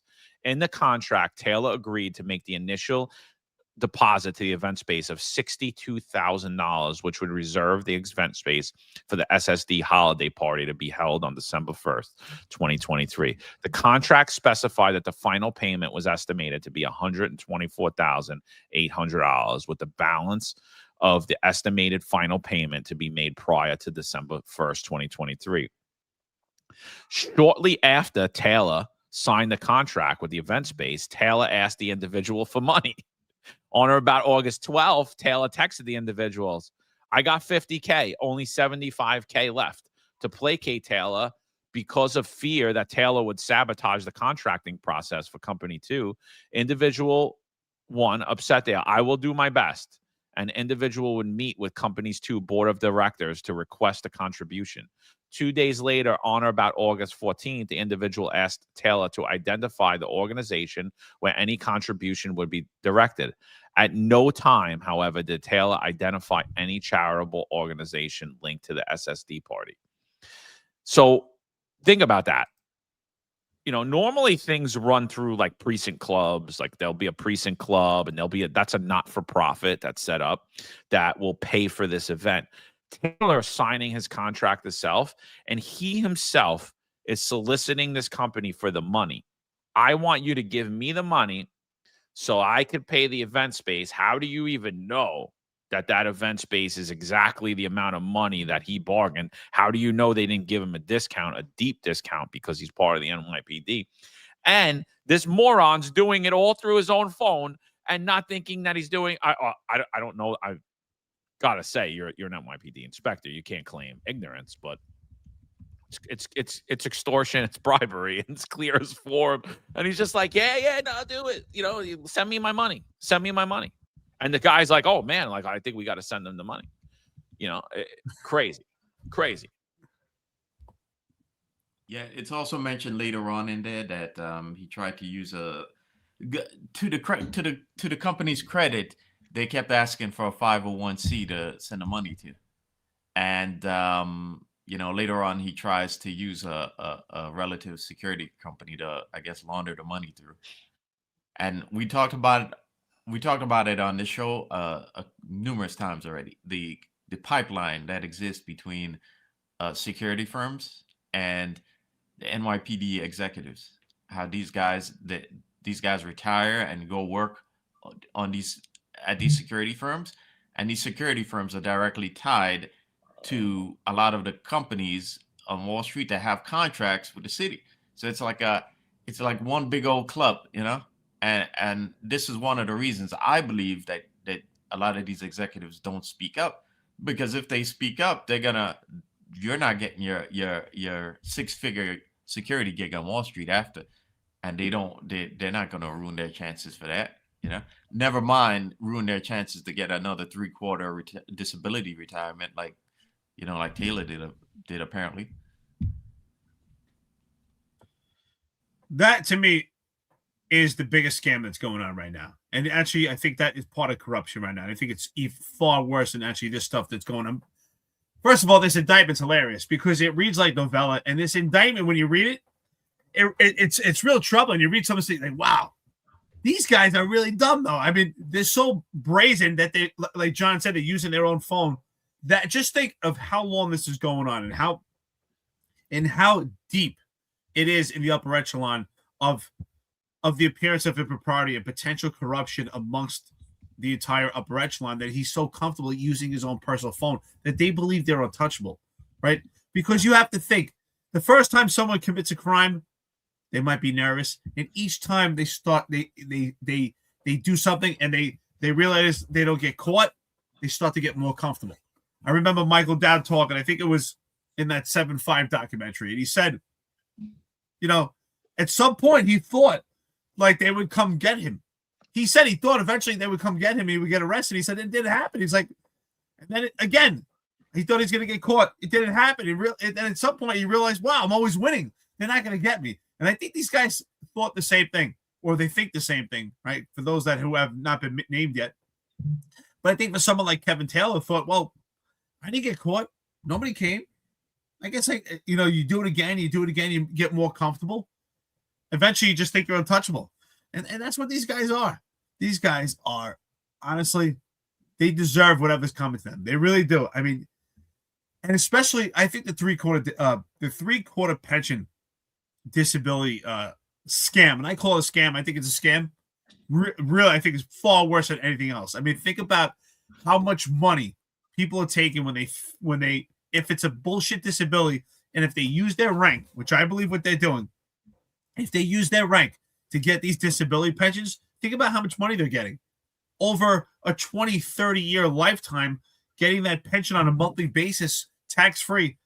Think about how much money. I mean, I would love to do an audit. I want to see a forensic audit of how many chiefs have actually put in for three-quarter pensions and how many of them were actually denied. And what were their claims? Did they have surgeries? I'm curious what, because I knew cops battling for 2-3 years, going through some severe surgeries, some legitimate injuries, and they couldn't get three-quarters. And these guys get three-quarter pensions like it's candy. To me, that's major corruption. Think about the money they get over a lifetime. That's a major scam. No, I think it's a huge scam, and I think it's something that has to be looked into with multiple city agencies, not just the police department. I agree with you, but I think when you look at this grift and the graft and the amount of money, it's literally just a cherry on top of everything. Because, like, honestly, the amount of money you can make if you're procuring stuff like this and you're hitting, there's thousands and thousands of contracts. The NYPD has hundreds of contracts. Imagine if you're taking payments from everybody, dude. Yeah, it's true. They pay top dollar. It's millions of dollars a year. Millions of dollars a year. Like, it's sick what you could amass in a lifetime. Like, I told you about the police commissioner that he left. He got accused of being corrupt, and when he finally left, he bought the Yankees. Where the hell did he get the money to buy the Yankees? He was a poor bum. He comes into the police department. Yeah, he's making a little bit of money as the police commissioner. But where you getting Yankee? You're a team owner now? Like, what are we talking about here? Where are you getting this money from? What are you talking about? So yeah, I agree with you 100%. It's disgraceful. There's something going on there at that board. The same thing that's happening at the pension board. All that shit has to be looked into. That shit is not going away with me. I'm telling you, like that. I'm not like, once I'm done with the project I'm working on now, I'm moving on to my next one, but like, and it's going to be what happened now, so like crazy, bro. Crazy. All right. Sorry. No, I'm sorry, John. No, you want to go? Yeah, I was just gonna say, this has happened before, by the way. This contract issue is a big deal because I heard a story before about another chief in the NYPD who was basically booted from his unit because he was accepting gratuities from one of the vendors, and he worked in a specialized unit in the department. One of those units that they, the city contracts millions of dollars for equipment. So this is an ongoing thing, and God could only imagine how big it is in those other agencies that don't have the level of scrutiny that the NYPD does. Yeah. Yeah. So now here the conversation goes on. Hey, long time no speak. Hope all is well. Have you heard anything about this order? I keep bugging another SND employee weekly. Taylor responded he would circle back, but never did. On or about October 5th, 23, the city controller formally registered school safety division's contract with the Vest Company. The individual reached out to notify Taylor, the defendant of the development. At the time, the individual remained concerned that Taylor might interfere with the contracting process, the sizing process, or more generally, Company 2's ability to deliver the ballistic vest on time. The next day, the individual texted Taylor, "You went MIA, missing in action on me. I got nervous. I laughed my ass off, and I thought I was annoying you when I did not hear from you." So why does he feel like this, defendant? Why is he so worried about Taylor? We don't know. But I mean, I assume because there were some conversations in the background, and God only knows what these people, like these vendors, think about the New York City Police Department. You know, God only knows what because this is what they're dealing with. He's like, it's like dealing with a thug, a paid thug for the city who's extorting you. Taylor responded to him, "Never. If we are friends, we will always be friends and brothers." And then, individual one expressed relief, texting Taylor, "I hear you. We good," Taylor responded. "Where are your hookups?" By mid-October 2023, and with December 1st of 23 holiday party approaching, Taylor had only paid $50,000 and still owed nearly $75,000 to the event space. During the next several weeks, Taylor attempted both in person and by text messages to solicit bribes from individual 1 and 2 in exchange for facilitating Company 2's sizing and fitting schedule. So he's like, "All right, I'll help you guys get paid, but you got to help me get this money." This is fucking so. Dude, these guys are crazy scammers. Oh my God. Like he should go like this is like as if the other shit wasn't enough. Like this is, for example, on or about October 19, 2023, Kevin Taylor sent individual text messages providing the details for the party, including that it was to be hosted by Inspector Kevin Taylor and guaranteed to be a sold-out event, followed by a plea, "I need your help." I did not respond for several days and eventually did so. Individual 1 apologized for his delay, explained that he had been traveling and he would call Taylor later that day. Taylor said, "Okay, don't forget." Kevin Taylor next requested payment from individual 1 on or about October 30th by sending the individual a text message consisting entirely of 3 question marks. Individual responded in an effort to hold Taylor at bay. That individual was at a meeting, falsely told Taylor that the topic of the contribution is coming up. "Don't worry," Taylor responded. "I'm very worried," and indicated he was short $75,000. Over the next several weeks, Company 2, individual 1, and individual 2, having made any contribution to the holiday party, individual 1 struggled to schedule additional sizing for SSD employees, while Kevin Taylor, the defendant, frequently badgered individual 1 for contribution. For example, on or about Friday, November 3rd, individual 1 emailed Taylor's assistant to confirm that a makeup day for the fittings would go forward the following week. The next day, on or about November 4th, and without the makeup day having been confirmed, Taylor 1 sent a text message consisting solely of 3 eyeballs, conveying that Taylor was keeping an eye on the individual and awaiting payment. Without any payment having been made on following Monday, on or about November 6th, the SSD assistant emailed individual 1 and 2, notifying that the makeup day was canceled and the SSD assistant will let you know when we can move forward. Within 10 minutes of receiving notification of the cancellation from the assistant, individual 1 sent a text message to Taylor offering an excuse as to why he has not been in contact with Taylor. "I've been traveling like crazy. I've been notified about the makeup and had been canceled and indicated I would call Taylor later that day."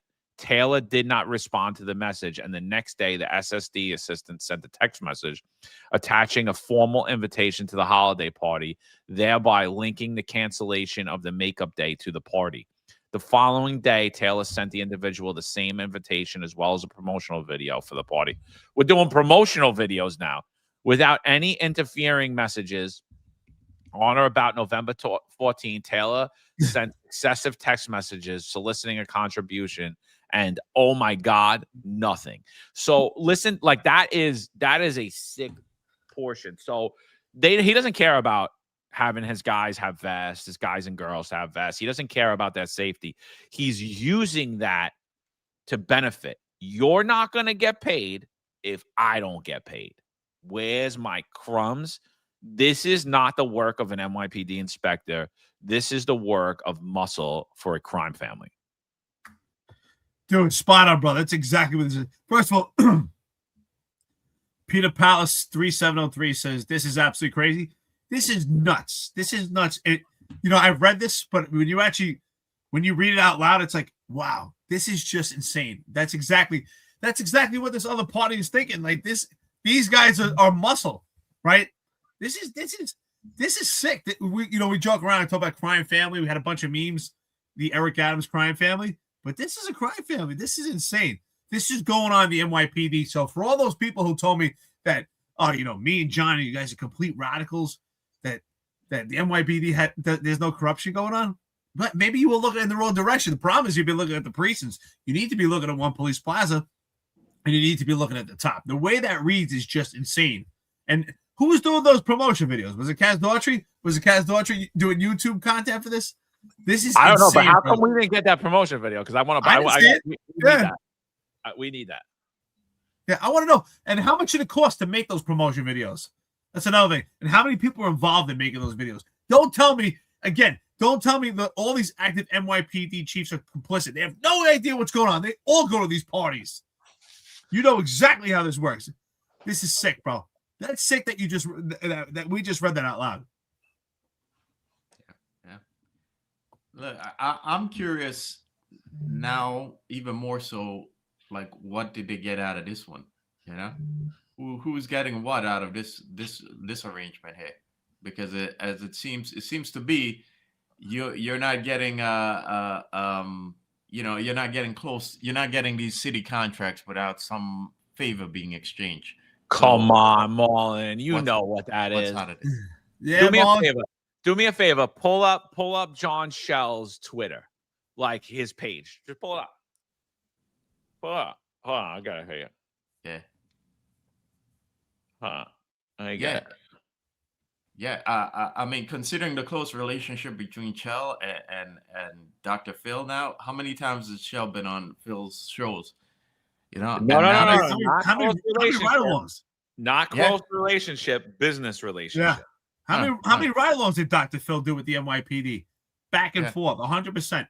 Yeah. Right. And I had a good rumor, and I never put it out there, but it seems that rumor's coming more true that Kaz Daughtry and John Shell and all these others were supposedly involved in a big documentary that cost a lot of money on behalf of the NYPD.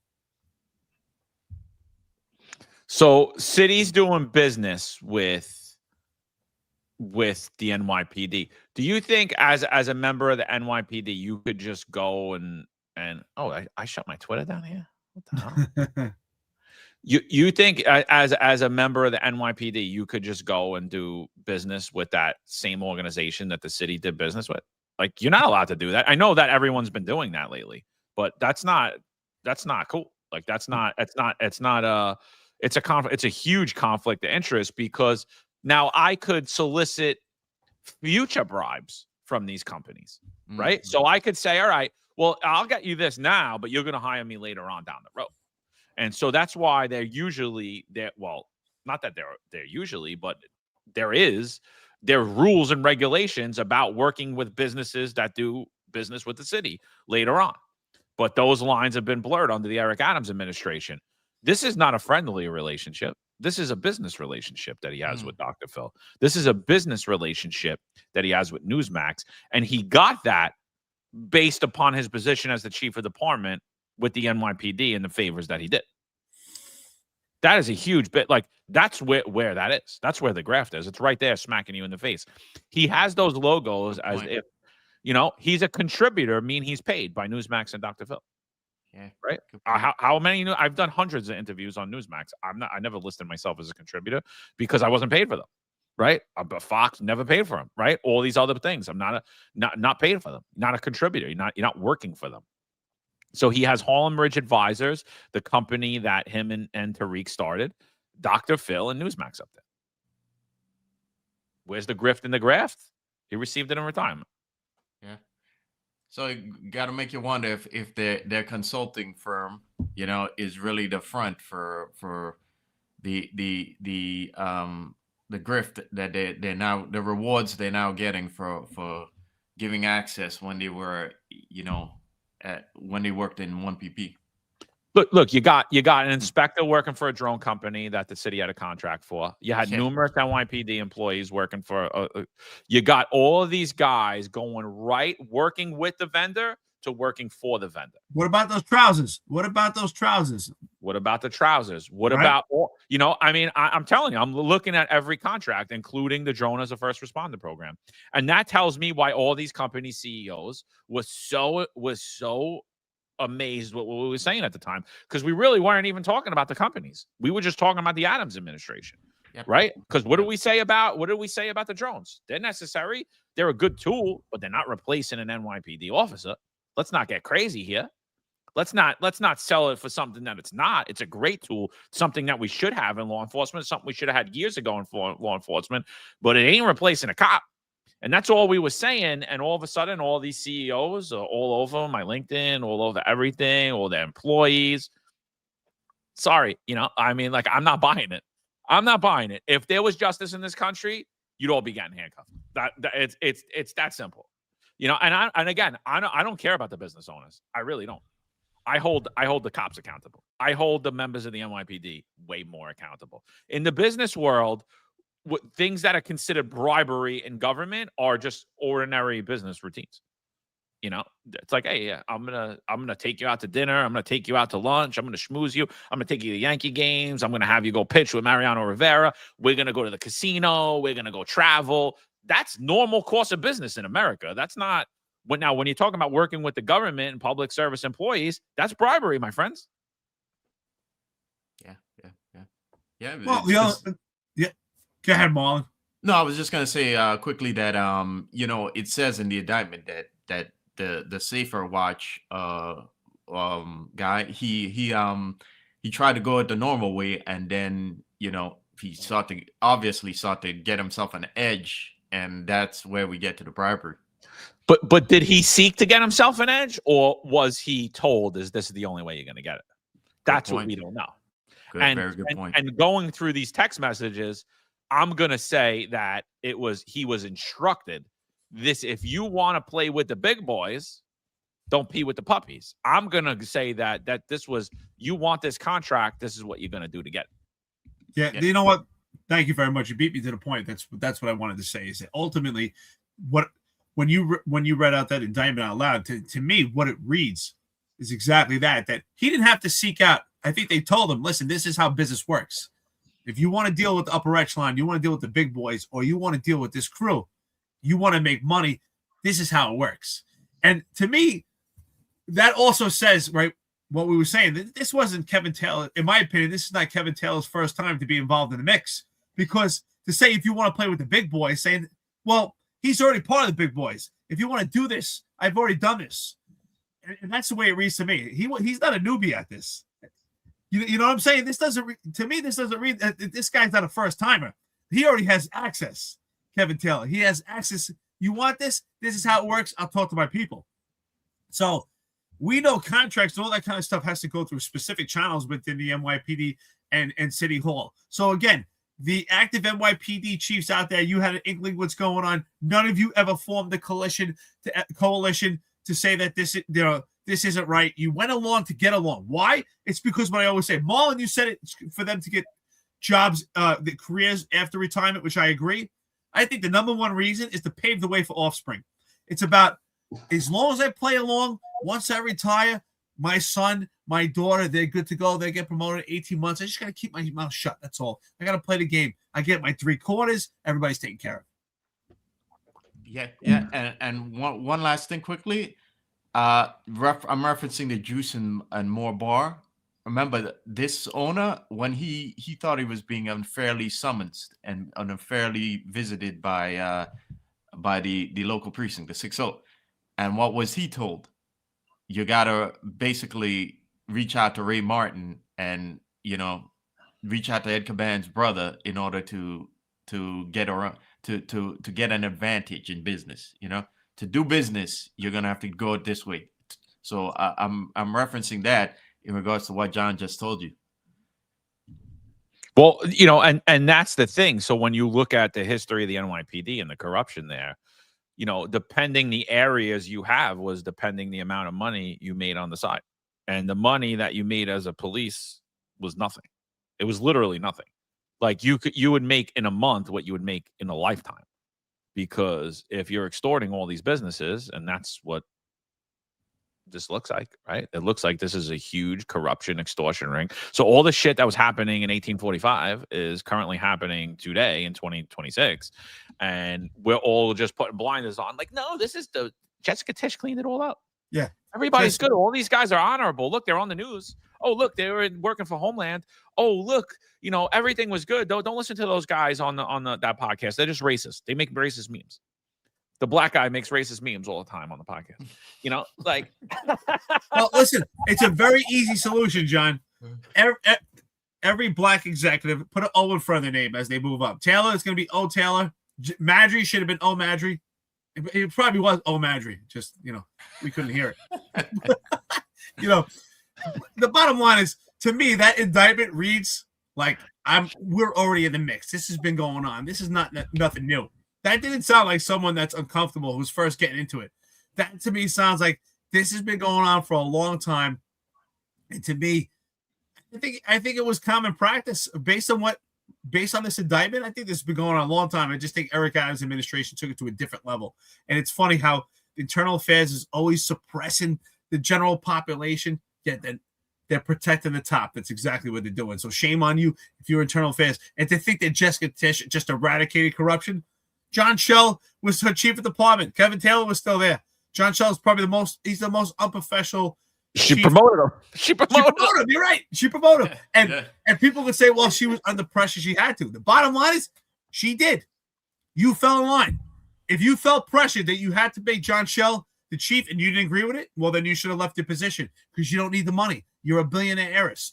Full of shit, but you sure need the status and you need the access to move up to some political office. They're all full of shit. But that was nothing new. This indictment, their text information, those are people that are real comfortable with this. And think about how much access they gave a bunch of dummies. Kevin Taylor, I wouldn't give him access to my backyard. You're going to give this guy access to contracts? That's what we're dealing with here. Yeah. So listen to where this conversation's still going. Listen to this. So individual one texted, I haven't forgot. I have been out. We need to talk on Monday. Taylor responded, my friend, I'm disappointed. It's okay. 1 week later, and with individual one and individual two and company two still having not made the payment, Taylor sent individual one a veiled threat text message. My guys told me not to give up on you and that you will come through. Right. With 3 emojis looking at him. Hey, John, it looks like Tom Donlan was right. Did he say there was a crime family going on at the top? Oh, Tom Donlan, dude, I said it, I want to get a t-shirt like Tom Donlan was right. Everything Tom Donlan said was true. Like like exactly what he said was going on is what was going on. Like, again, no one doesn't believe a word of what was written in Tom Donlan's lawsuit. No one doesn't believe a word of what was written in Captain Mark Schwartz's lawsuit. No one, because this is what it is. This is what it is. Like, this is what the hell was occurring. I mean, we haven't dropped anything, but when we do, no one's not going to believe a word of it. Them, the people that support them, everybody's going to know it's true because it is true. And it is true, and it's coming. On or about November 21st, Kevin Taylor secured a teacher's union check issued directly to the event space for $20,000 as a contribution toward the holiday party. Taylor made no other payments to the event space prior to December 1st, meaning that Taylor continued to owe nearly $55,000 for the party. On or about December 1st, 2023, Taylor hosted the holiday party in event space. The following Monday, on December 4th, 2023, individual 1 offered an apology to Taylor for company 2 not coming through for you. Individual 1 explained that company 2 had said they were going to support the party and said they wanted a 501c3 charitable organization for the event. Individual 1 texted Taylor, "I would like to come see you if I can." Taylor responded with another solicitation and still stuck. "We still owe $50K. To appease Taylor, individual falsely promised to speak to the boss, which prompted Taylor to write, "Please, I need your help so we don't look crazy and put a black eye on us." By mid-December, Kevin Taylor, the defendant, still had not paid the balance owed to the event space, which by that time had made several requests for final payment. For example, on or about December 14th, a manager at the event space emailed the SSD explained the payment is very past due and we need it ASAP. The next day, on or about December 15th, the event space manager sent another email to the assistant, reminding the assistant that this payment is very past due. Later that day, the assistant updated Taylor regarding the event space request, notifying him via text the event space is not trying to hear anything outside of full payment being made. Kevin Taylor reacted to these continual requests for repayment from the event space by renewing his efforts to secure the payment from individual 1, 2, and company 2 by facilitating additional sizes for SSD personnel whose vests had not been manufactured or delivered. On or about December 16th, Taylor texted NYPD Official 1 and directed NYPD Official 1 to get those sizes going ASAP. The following Monday, on or about December 18th, NYPD Official 1 adhered to the weekend request by Taylor, the defendant, to schedule the sizing ASAP. At approximately 4:54 p.m., NYPD Official 1 emailed the individual requesting in substance that Company 1 conduct sizes for 98 additional SSD members. 19 seconds later, NYPD official texted individual 1 on behalf of Taylor. Taylor said he was awaiting your phone call. He said you knew what it's regarding. Individual 1 understood the text message to be another solicitation from Company 1. By in or about early June 24th, Kevin Taylor, the defendant, remained considerably short to the money, to the point nearly $50,000 he owed the event space. At this time, the sizings of the members of SSD had resumed, and individual 2 was often present at SSD facilities to facilitate that. Taylor continued to solicit payments. For example, the defendant asked individual 2 to make a payment toward the SSD holiday party by making it to a for-profit security company, which, although never disclosed by Taylor to individual 102, was owned by Taylor's family member. Further, this request, on or about January 5th, Taylor sent individual 2 a text messages providing the name of the security company and website address for the security company. 3 days later, on about January 8, 2024, Taylor sent a text messages to individual, "Take care of that tomorrow." Individual 2 deflected by stating he would talk further to individual 1 about Taylor's request. The next day, Taylor sent another text message consisting of entirely 3 question marks. Individual 2 did not immediately respond. Without Kevin Taylor, the defendant having collected any additional money that he owed the event space, on or about January 17th, Taylor again solicited payment from individual 2 in exchange for the facilitation of Company's 2 contract. That day, Taylor sent a series of messages to individuals asking about the status of vest sizes. Upon learning from individual 2 that Company 2 expected to complete its sizings by the end of the week, Taylor expressed excitement and sent 2 emojis of dancing men. Taylor almost immediately transitioned by asking about the status of his request for payment from Company 2. Taylor wrote, "Get back and let's cut the check. Let's get the action pending." Taylor also asked individual 2, "See if we can meet up tomorrow." Over the next 5 days, on or about January 22nd, Taylor sent individual 2 with eyeball emojis and 2 separate messages, each consisting solely of question marks. As noted above, approximately 2 weeks later, on or about February 2nd, Kevin Taylor, the defendant, was removed from his position as the commanding officer of SSD.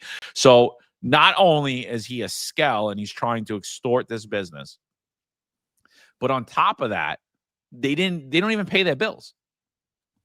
He gets an event space for over $150,000, and the NYPD looks like a bunch of skell dirtbags. I mean, have they not tarnished the image of the New York City Police Department? It's unrecognizable.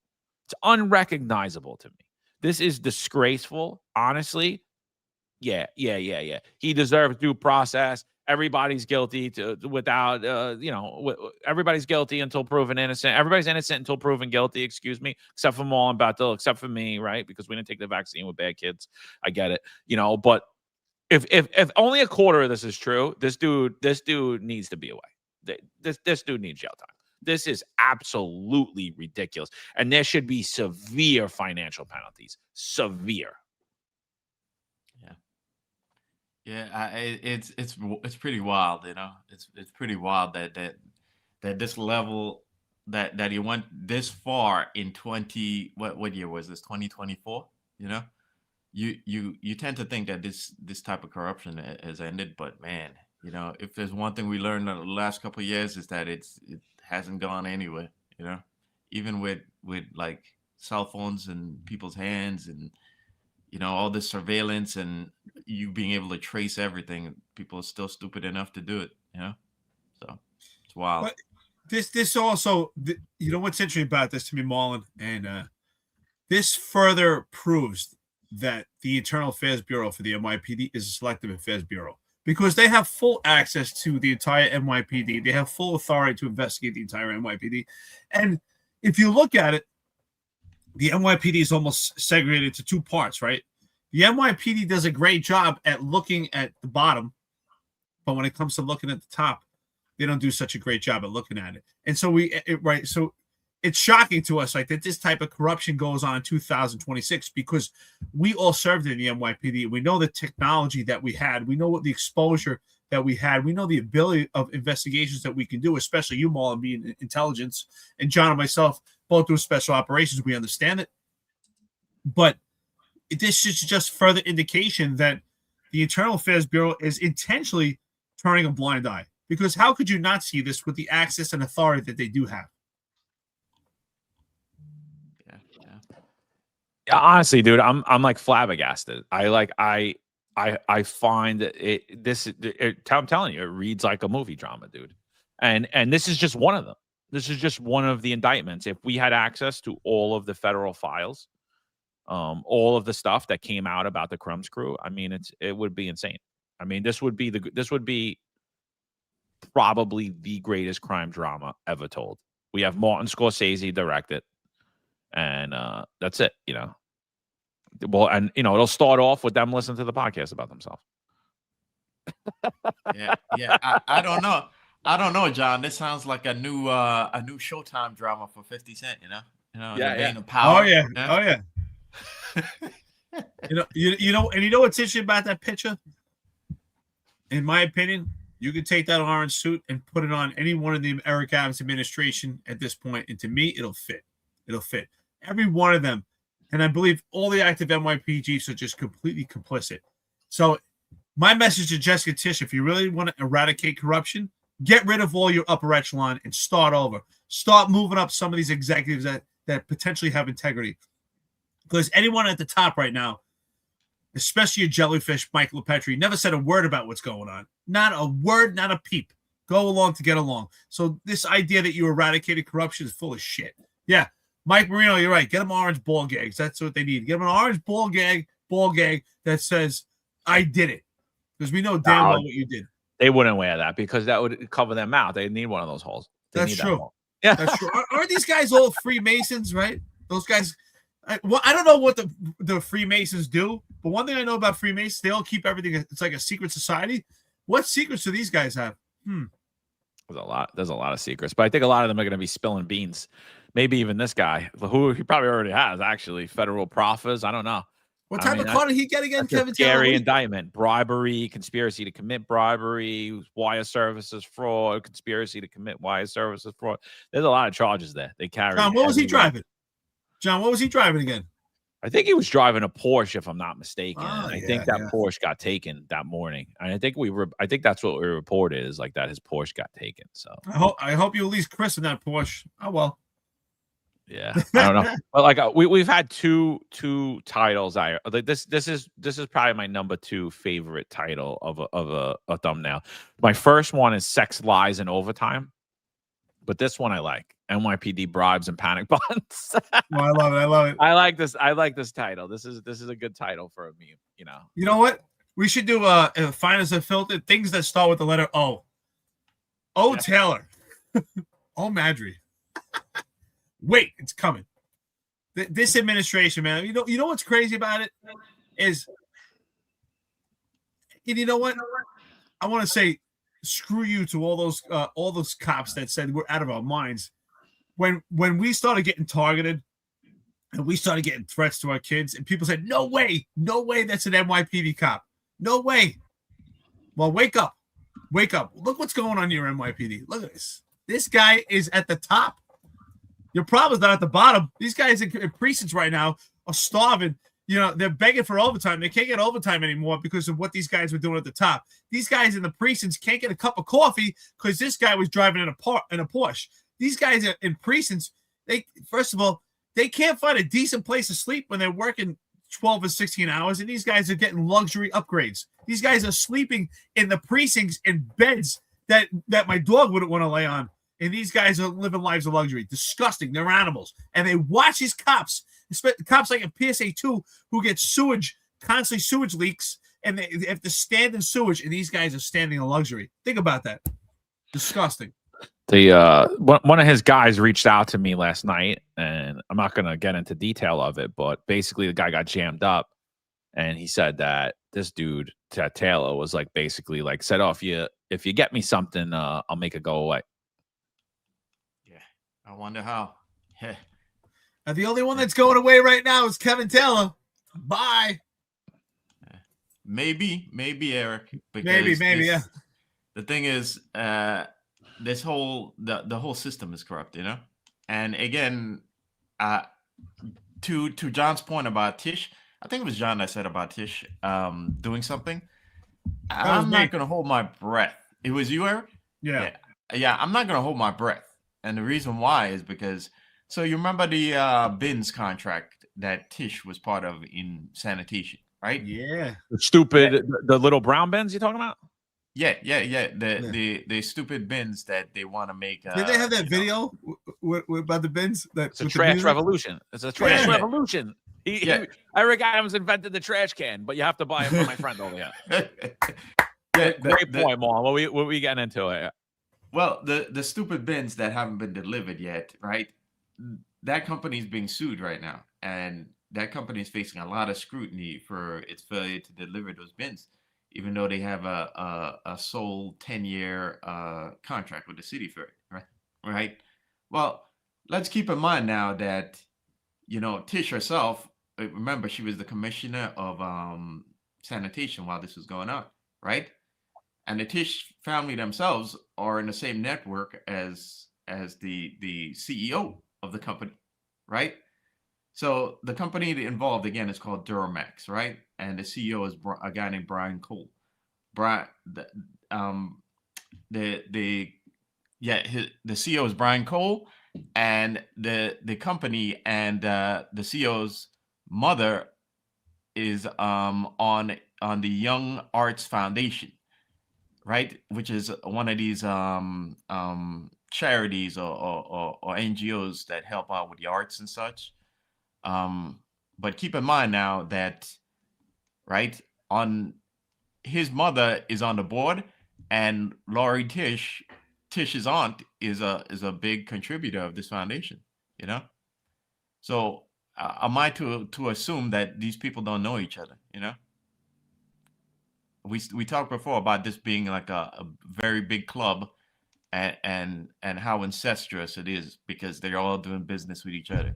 Everybody knows each other, and everybody does business with each other, And the deals that are made on the higher end, it's not as dumb as idiots like Taylor who are gonna accept free trips and dinners. Okay, it's much bigger than that. It's where we're gonna make a contract. Your company's gonna benefit from the contract, and I'm going to benefit from it in some way because we're all in the same network. Okay, and we all know each other. And your company is gonna do some other business with us that's related in some way to that contract that you got, you know? So it's the whole system there's no oversight in the system. Okay. And let's also remember that Tish was PC while Taylor was, getting booted to another cushy gig under Rule Stephenson, who had already had multiple allegations against him and should have never been at Manhattan North to begin with, because that Manhattan North was where Phil Banks scandal occurred in the 2010s. So and Rule Stephenson was a step or two away from being roped up in that as well. So he became the CEO of the same borough where he was, the corruption allegations nearly roped him up 10 years prior.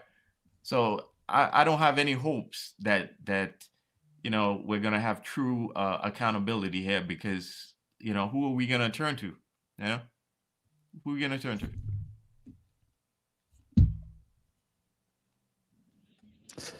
Nah, yeah, look, it was a lot happened in New York City. I mean, there was a ton of other stuff we wanted to talk about, but I think we went 2 hours, 20 minutes talking about the corruption in the NYPD, corruption out of the Eric Adams administration, corruptions out of the mayor's office, out of New York City, and a lot of it that's still occurring today.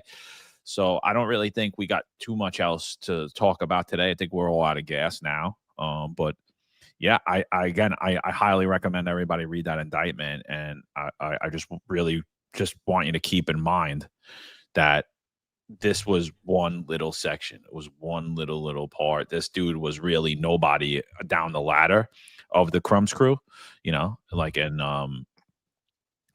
I mean, there should be, people should be in jail. There was billions of dollars that was spent that were wrongfully taken, and there were a ton of people that misused their uniform, and they were rewarded as a result of it instead of paying a penalty. And I just, again, a cop could do something stupid and they're held solely accountable.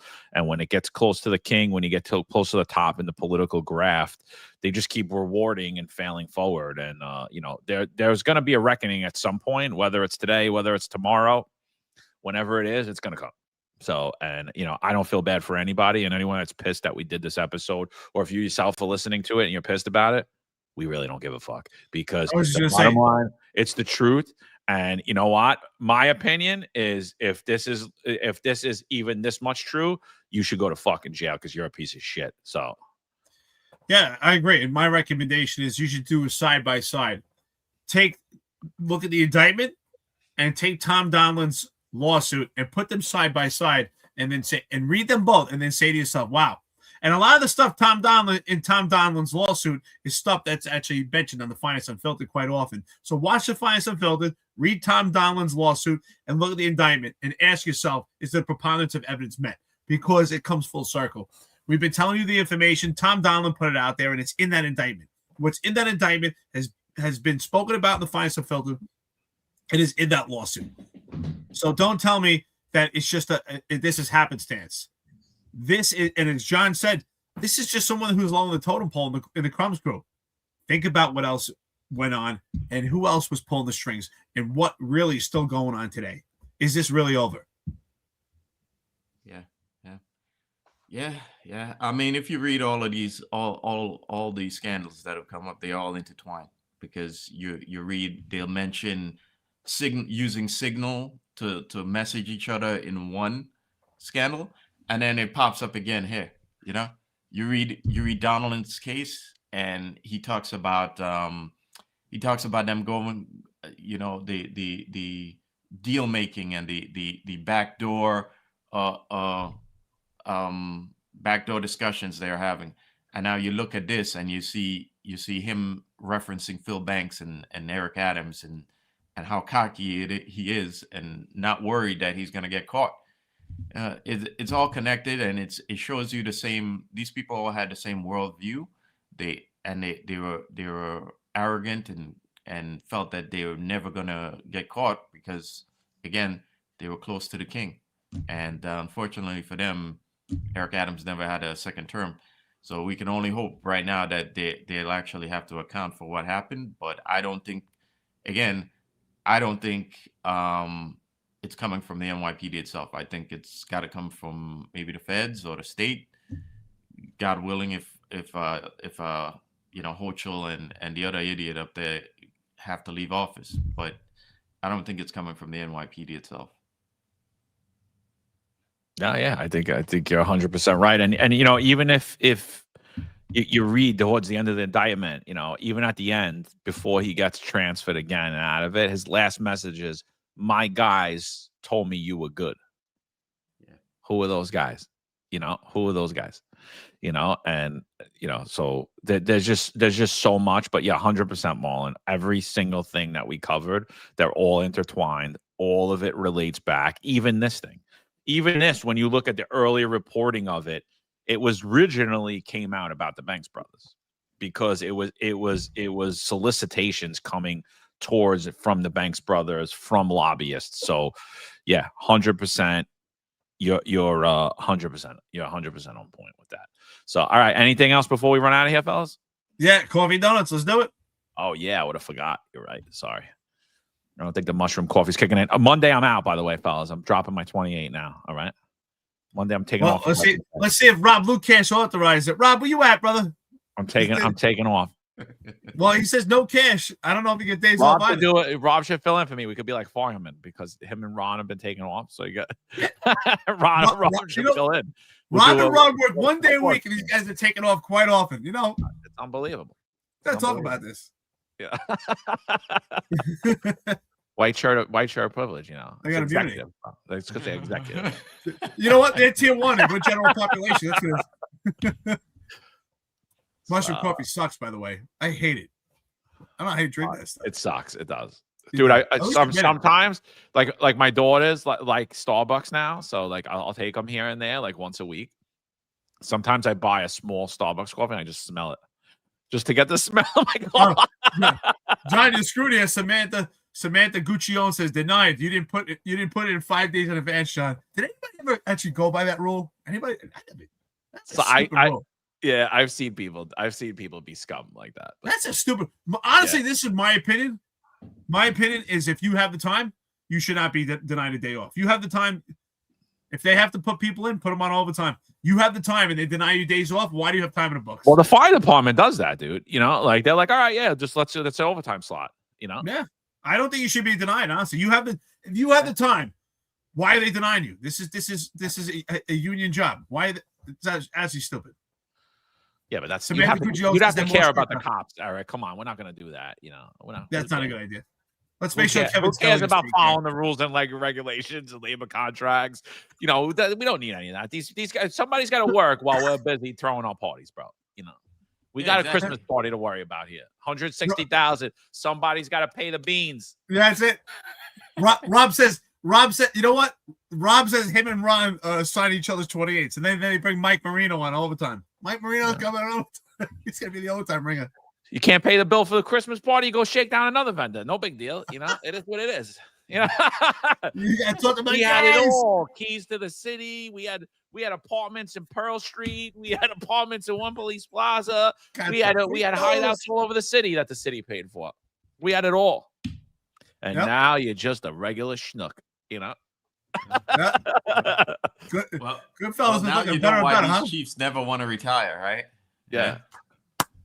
Well, it's funny. A lot of them don't want to retire because they were looking at the books either. Yeah. They're like, oh shit, someone's gonna catch this shit if I leave. I got a book for John Show. When I was a kid, they forced us in school to read a book in the wrinkle of time. You ever read that? It sounds familiar. What's it about? I don't know. It's a weird book. It's like one of these sci-fi books. They make you read as a kid, but I think it should be in the ankle of time. We should write a book about John Shell. In the ankle of time. You're in the ankle of my eye. The ankle of my eye. three-quarter grift. The three-quarter grift. Here And goes grift. Smith. Von Holly. Oh, I love it. Read it. All right. So the Smith, he says, missing the whole show because my middle school kids acting up. You gotta do preschool, bro. You gotta do like you can't be doing. Oh, it might be K-8 there, so who knows? But we'll rewatch later. Be safe. God bless the finest unfiltered. Fuck Levon Holly.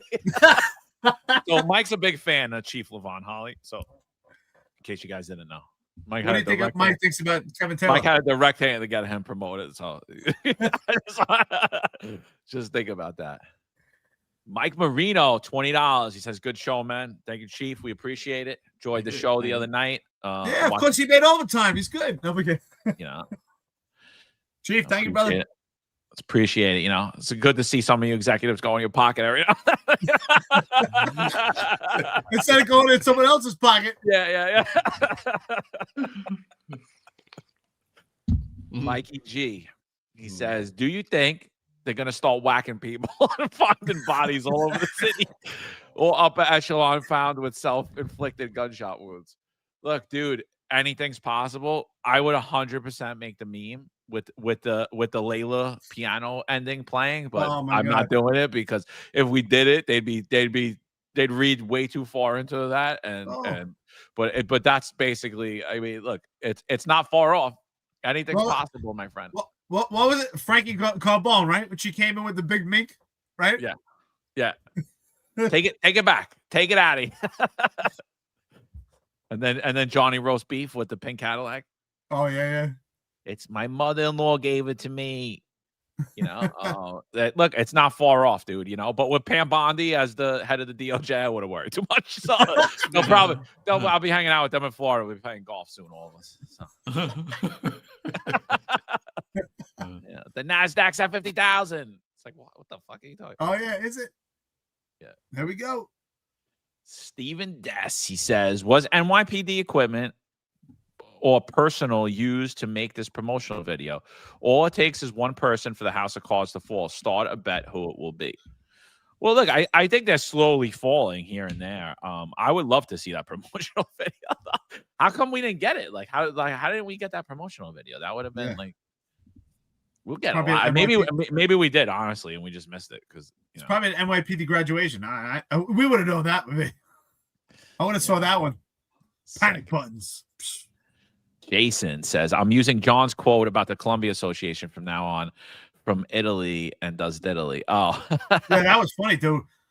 Did you ever say that before? Or you just pulled that out of your ass. That was pretty funny. No. It's from a Big Pun rap song. He says, in the middle of Little Italy, didn't we know that we riddled to middlemen who didn't do diddly? But that's what he reminds me of. He's like a middleman, and he didn't do shit. He never came through on the contract. They thought they ringed in this big fish. They're like, he's the boss. It's like, nah, he's nobody, bro. Yeah, you got the wrong guy. But that guy, he got him. He wasn't that dumb. He got himself a nice vacation in Vegas out of it. You spent hundreds of thousands of dollars to get a $19,000 bid. Like, come on, dude. Yeah. Sick. Not good. Not good business, bro. I made some bad business moves too. I bought some bad stocks, It's like not knocking anyone, but I guarantee one thing. I would have invested $1 into that fucking idiot. So that was the last guys. Fuck that. 516 Diecast, Pio Frunti. Thank you for another week of spot on coverage of the theater of the absurd. Wow. Yeah. The theater of the absurd. I like that. The job was always filled with empty suits and asshole bosses. In my time, 1988 to 2013, as a White Shield 83rd Precinct, Manhattan Task Force, but last 15 years is evil. MTTF? Oh, yeah, A3 Precinct to Manhattan Task Force, Manhattan Traffic Task Force. But last 15 years is evil. Yeah, I think it's been really, really a wild ride, man. Yeah, it's been real. Check out that segment that Marlon put out. That was pretty good. It was funny because we got notified on air that his house got raided, and we were already covering the other raids. So we were like, "What the hell is going on?" It's so funny, right? Yeah, it was so funny. Speaking of 516 Diecast, just be aware now that you just gave a lot of information. John Shell's probably looking to since you've given your opinion, trying to find out who you are. Well, he's still got privileges, so he's probably running all your stuff too. So How much is a pair of trousers again? right. Said run it, take a picture, write it down. I'll give a fuck. Call whoever you want. Call whatever news agency you want.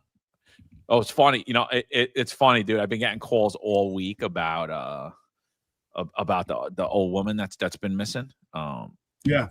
And I'm like, I'm not coming on. I'm like, I don't know anything about it. If you want me to talk about police corruption, crime, public safety legislation, I'm there.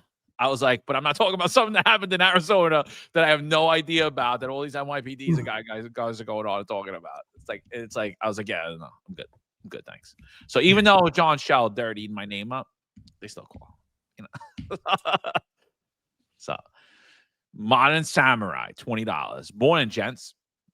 Happy Friday. Great show today. Unbelievable the amount of shit these people get away with or try to get away with. Great coverage on the issue. Enjoy the weekend. Modern Samurai, thank you much. Appreciate all you guys. Appreciate everybody for joining. We had about 500 people on here this morning. We'll be back at you next week. Looking forward to it. I'm sure there's going to be a lot more stuff coming out over the weekend. There's a lot of things that we did not get to this week that we'll definitely get to. Anybody, like we always say, anybody ever wants anything, you want to talk about it, you could always DM us on our social medias. Go to www.tofinanceunfiltered.com. Oh, actually, I got to change that for a second. Website's down for about a week. We'll have it back up shortly. Having a little technical issue with it. But you could always get in contact with us. Go to our social media, our website. You could go right to the YouTube page. Email us through there. Any questions, concerns, comments, complaints, whatever you guys need. So, yeah. Anything else before we run, fellas? No. Listen, I was supposed to say awesome show. Thank you to the chat. Actually, the chat's getting funnier and funnier. Some of the stuff is hilarious. I appreciate it. So shout out to you, friends and listeners. We really appreciate it. We will see you Monday, of course. John's banging his 28. So me and Mom will be at it. Guys, thank you so much. We appreciate it. See you soon. Yeah. Just before we run, last comment. I don't know who this dude is. See No Evil 69 says, "Hello, gentlemen. I need some help with a bad situation. And a close friend and retired officer is battling stage 4 brain cancer, and I'm trying to help his wife and his 2 children with the fundraiser." Well, look, you know, we do all the time out of the goodness of our own heart when someone has a fundraiser and they're identified and we know who they are. You can message us on social media. We'll help you push it out on social media. You know, it's the least we could do. We could present it on on the podcast. We obviously won't run the fundraiser, but you know, if it's a reputable site and we're identified as to who these people are and who it is for, 100% we'll help you push it. We do it for everybody. You know, we've actually lost sponsors over it. So you know, and you know what? Every day of the week we'll lose sponsors over it. So yeah. And what was that person's handle? What was it? It's No Evil 69. Oh, No Evil. Yeah, contact me, DM me, please. Obviously, this is near and dear to me about cancer. If you need help with what clinical trials to go to, and push it on social media, just contact me. That's near and dear. So, I'd love to help. Yep. Yeah. Not much left to say, guys. Have a great weekend, and if you're on patrol, just stay safe and stay alert. And don't get complacent. And if you're gonna stop at McDonald's, the drive-thru, and get a coffee, just make sure the lid is on tight, okay? That's right. Just a little advice fee. Make sure you check that lid before you pull it. Yeah. So you told me coffee is hot and it can burn your leg. Is that what you're saying? Yeah. Apparently, Eric. Well, listen. Wait, now we can't get off on that note. We can't end on that, bro. Come on. Yo, one more thing though. One more thing. If anybody gets their hands on that video, that promotion, that party promotion video, please send it our way. I want to see that. No, wait. We got to cover this real quick. We got Marlon. I blame Marlon. So yeah, no, that's a great story. All right. So what Marlon's talking about is there's an NYPD cop who's suing McDonald's because he got burnt with a cup of coffee. Hold on, I'll pull the thing up in a second. By the way, I love McDonald's coffee. I get it all the time in the drive-thru. If I knew, I would have spilled it on my own leg. But obviously, everyone's relating it to that lawsuit that happened years ago when the lady burned herself, and I think she won like $2 million from McDonald's for her not knowing the coffee was hot. So that's why the label caution contents are hot or is on McDonald's coffee on all much of the stuff, right? So this comes out yesterday. NYPD cops suing McDonald's over scalding hot coffee burn that causes the skin to peel off. I'm sorry. You gotta put milk in your coffee, brother. Don't treat it black, man. It's just like, dude, like you got burnt from hot coffee. Like, okay. And then if you go and you read it, it goes in to talk about how like the burn affected his marriage. Oh, so I'm sorry to laugh, but like this is the pussiest lawsuit I've ever seen in my life. I'm sorry. So Johnny dropped it right on his right in the crotch, huh? I don't know. I said that it causes skin to peel off. But even if it did, like, is it the restaurant's fault that you spilled it? No, you're a dummy. If the coffee's hot, you know it's hot. Look. If the girl handed it to me and poured it in my lap, then 100%. I'll be like, whoa, what the hell was that? That's totally different. I understand it, but like, you got coffee and you spilled it. Easy. Don't say black coffee. That's racist. Did you have coffee with milk? Johnny Dramas is Eric Sanders. This is going to be his lawyer. Oh yeah. There's actually a video of it, by the way, and in the video, it doesn't look like his leg was burnt. What do you mean? There's a video of him spilling the coffee? No, there's a video of his leg. Oh, the aftermath? Yeah. You have it? Yeah. Wait, I'm gonna drop it to you right now, John. Cops are gonna start filling out TRIs when they spill coffee. This is great. He's showing his leg, and it don't look that serious to me. Let's see his leg. I'm no doctor, but let's see what this looks like. I mean, I'm just glad that they fired Marlon because like, really, it's a good thing they kept Taylor and like this coffee kid because could you imagine, and this dude's a sergeant, by the way, he's not just a cop. So Marlon would be the problem is Marlon would be useful because he knows his job. They need useful idiots. That's true. Well, we said it before. Vax apparently is the most important thing, not corruption or anything. You could be all you want, you could do all the dumbest shit you want, but you better take that vax. So, that's it. You need that vax so you can go to those sex parties. Yeah, good point. Yeah. Phil the Heater guy says black and brown coffee. Yeah. Let's not talk about black and brown coffee. That's a disproportionate rate. We need. Look at the comments of that tweet. By the way, somebody says, bro, put some aloe on your leg and get back to work. Oh my god, he looks fine. What am I looking at? Yeah, what a poor baby. That's the coffee spilled. That's the aftermath of it. What McDonald's is that? I'm sure. Dude, true story. When I was a kid, my mother used to send me upstate because I would always get in trouble. So she would send me upstate to my uncle's house for the summer. He just passed away. God rest his soul.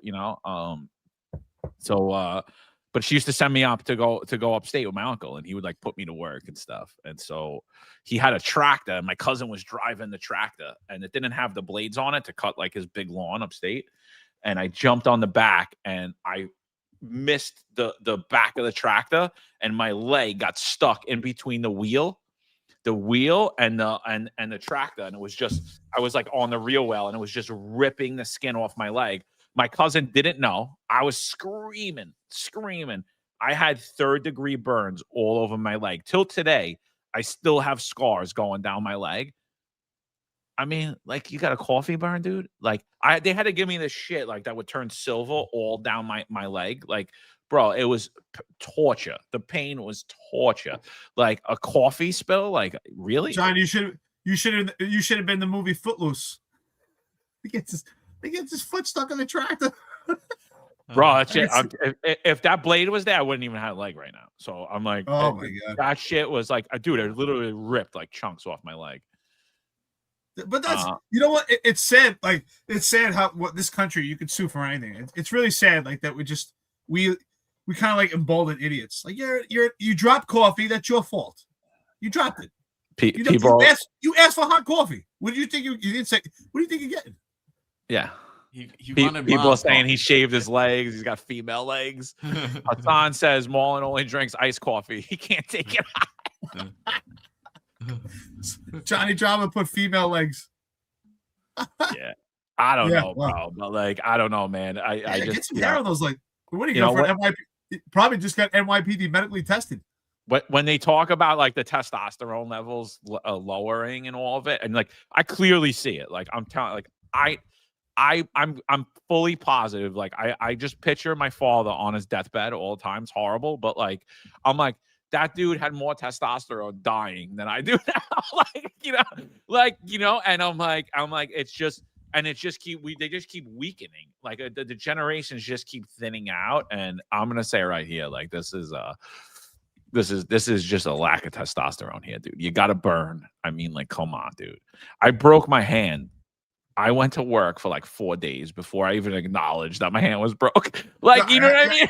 Me too, bro. The doctor's like, you broke your hand. What do you think happened? I was like, I don't know. I just thought it would heal. I think I broke every finger. Stupid. Like, This guy spilled coffee. Front full of those legs. Where's the hair? God. Like I said, unless he went to left rack and he got medically tested and they shaved him. I hate when they do that. So stupid. And then it would shave you with those cheap ass Bic razors. And they never put any cream on it. Next thing you get bumps. That's stupid. Whatever. all right. What do we see? Where's the there's not too many comments. There's not too many. Mom must have found a funny one. Hey, Modern Samurai, that's almond milk, bro. Almond milk, not soy. Almond. Yeah. Nah, I'm lactose, bro. Come on, I can't drink regular milk. Yeah, no. Soy milk gives you bitch tits. You can't drink soy milk. Yeah. Tabitha says, just let him sue. But it's ridiculous. I read another ridiculous lawsuit. Come on, Tabitha, for that. Well, What's wrong, Tabitha? You know why it ruined his marriage? Because his wife probably said you're a bitch. It's like, oh my God, let's get back to work. We need the money. Go make dude. You know what? One of my guys at work told me about the syndrome. He had LBS. You know what LBS is? The little bitch syndrome. That's what he had. Well, I think Eric just solved it right there. Yeah, that's exactly what happened. Shit. Oh man. So funny shit. So that's why your wife found another man. Like, you spill coffee, you want me to feel bad for you? that grifter Jake Lang is coming to incite shit in New York City now. You know that loser? January 6th, political prisoner. Yeah, we kept getting messages that like he wanted to come on here like last year. I was like, fuck that guy. Talk about what? Yeah. I just completely ignored them. I was like, yeah, all right. And but anyway, he's coming to New York City, so that should be interesting. I'd love to get a McDonald's representative on here to talk about how many lawsuits they've had for hot coffees. That's ridiculous, dude. What do you think about an NYPD cop suing for this? And one time when I was a kid, like we had the and I just got it now again from Costco. I highly recommend it, especially when you're drinking mushroom coffee. I get the water delivered, so you could just get hot coffee and you just pour it right in there. So I had that when I was a kid. And you remember those cup of noodle soups? Remember like the ramen ones? Oh yeah. I used to eat those. I used to eat those. I love those things. I don't eat them no more, but I used to eat them. And I poured the hot water and I wasn't paying attention and I overfilled it. And the water was like scalding hot and it burned my whole hand, dude. And I didn't want to drop the water like an idiot. So I walked it all the way over to the sink with it like scalding my hand and then I burned it. So I'm like, oh shit. Like not even that long later, my whole hand is like a bubble, like a legit bubble. Like my skin's bubbled up. And I just remember, I'm like, my mom's like, we got to go to the emergency room. She takes me to the emergency room. I'm sitting there like in so much pain. And I was just sitting there for like 2-3 hours waiting. No one ever came. And I was like, this is what healthcare is like in this country. Yeah, pretty much. But I mean, after the initial thing of it, it was over. Like, like my hand was fine. You know what I mean? It was like, all right, the skin grows back. Tabitha, you got a plan here because Tabitha keeps advocating. She's like, yeah, she's telling Phil the here guy, cops have a right to sue for getting coffee spilled. Come on, Tabitha. She said the lawsuit's going to help this cop and his family out. Leave him alone. Look, you can sue. You can sue a peanut butter and jelly sandwich. We're not saying that he can't sue. He could have an opinion on it. People could think that this is a manly thing to do or this is a worthy cause. I just don't. I just think it's I think it's ridiculous. I think if you go get hot coffee and you're not aware that it's hot, I mean, I don't know. I don't know your judgment skills. Apparently not too good. Anyway, yeah.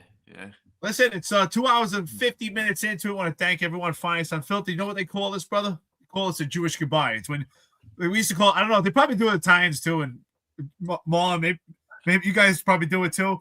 But I know Jewish people. You always like standing at the door. When people come over, you stand at the door for 2 hours saying goodbye. So anyway, that's this is. All right, so let's end on these videos. Mike's saying that they're actually talking in this video. So let's see. Oh, we're gonna hear about this. I gotta hear this. Wait, hold up. Before we do the Irish goodbye, or Eric says the Jewish goodbye. Let's just hear this. Oh, the Irish goodbye. They just leave, right? Yeah, you just leave. Miss, my skin just peeled off.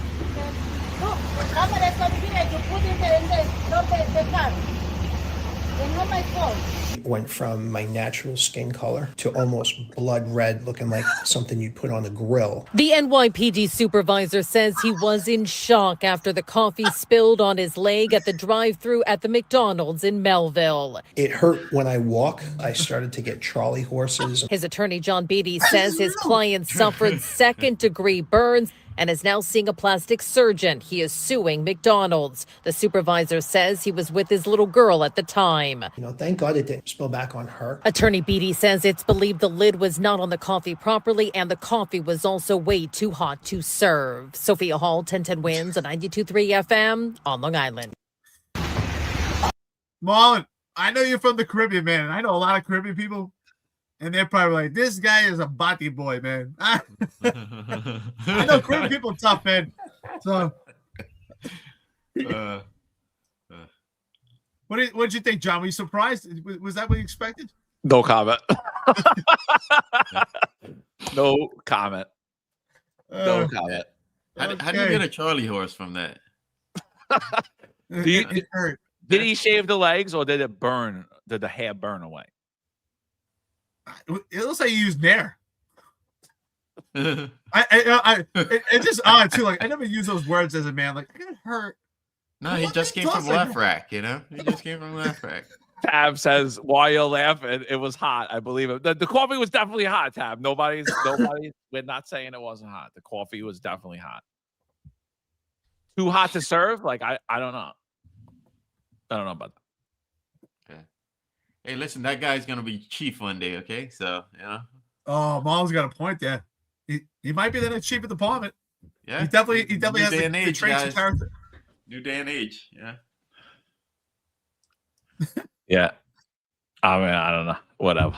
All right, people. It's Finance Unfiltered. Have a great weekend, everybody. Have a happy President's Day, and we'll be back at you. See you guys.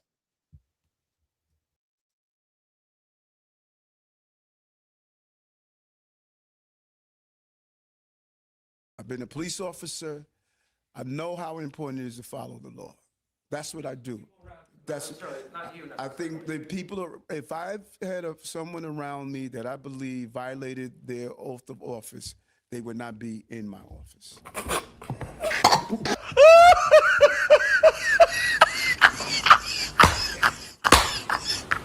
I follow the law. I've been a police officer. I know how important it is to follow the law. That's what I do.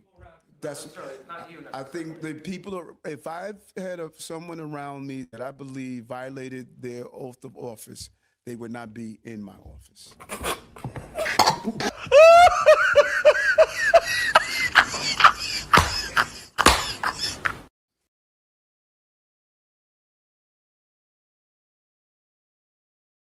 There's a handful of retired officers that don't live in the state that have a lot to say about the dream team, as I like to call it. All of a sudden, they retire and have a master plan on how to fight crime. but nothing to contribute when they were here. They want to come back and be part of the dream team. What can I say?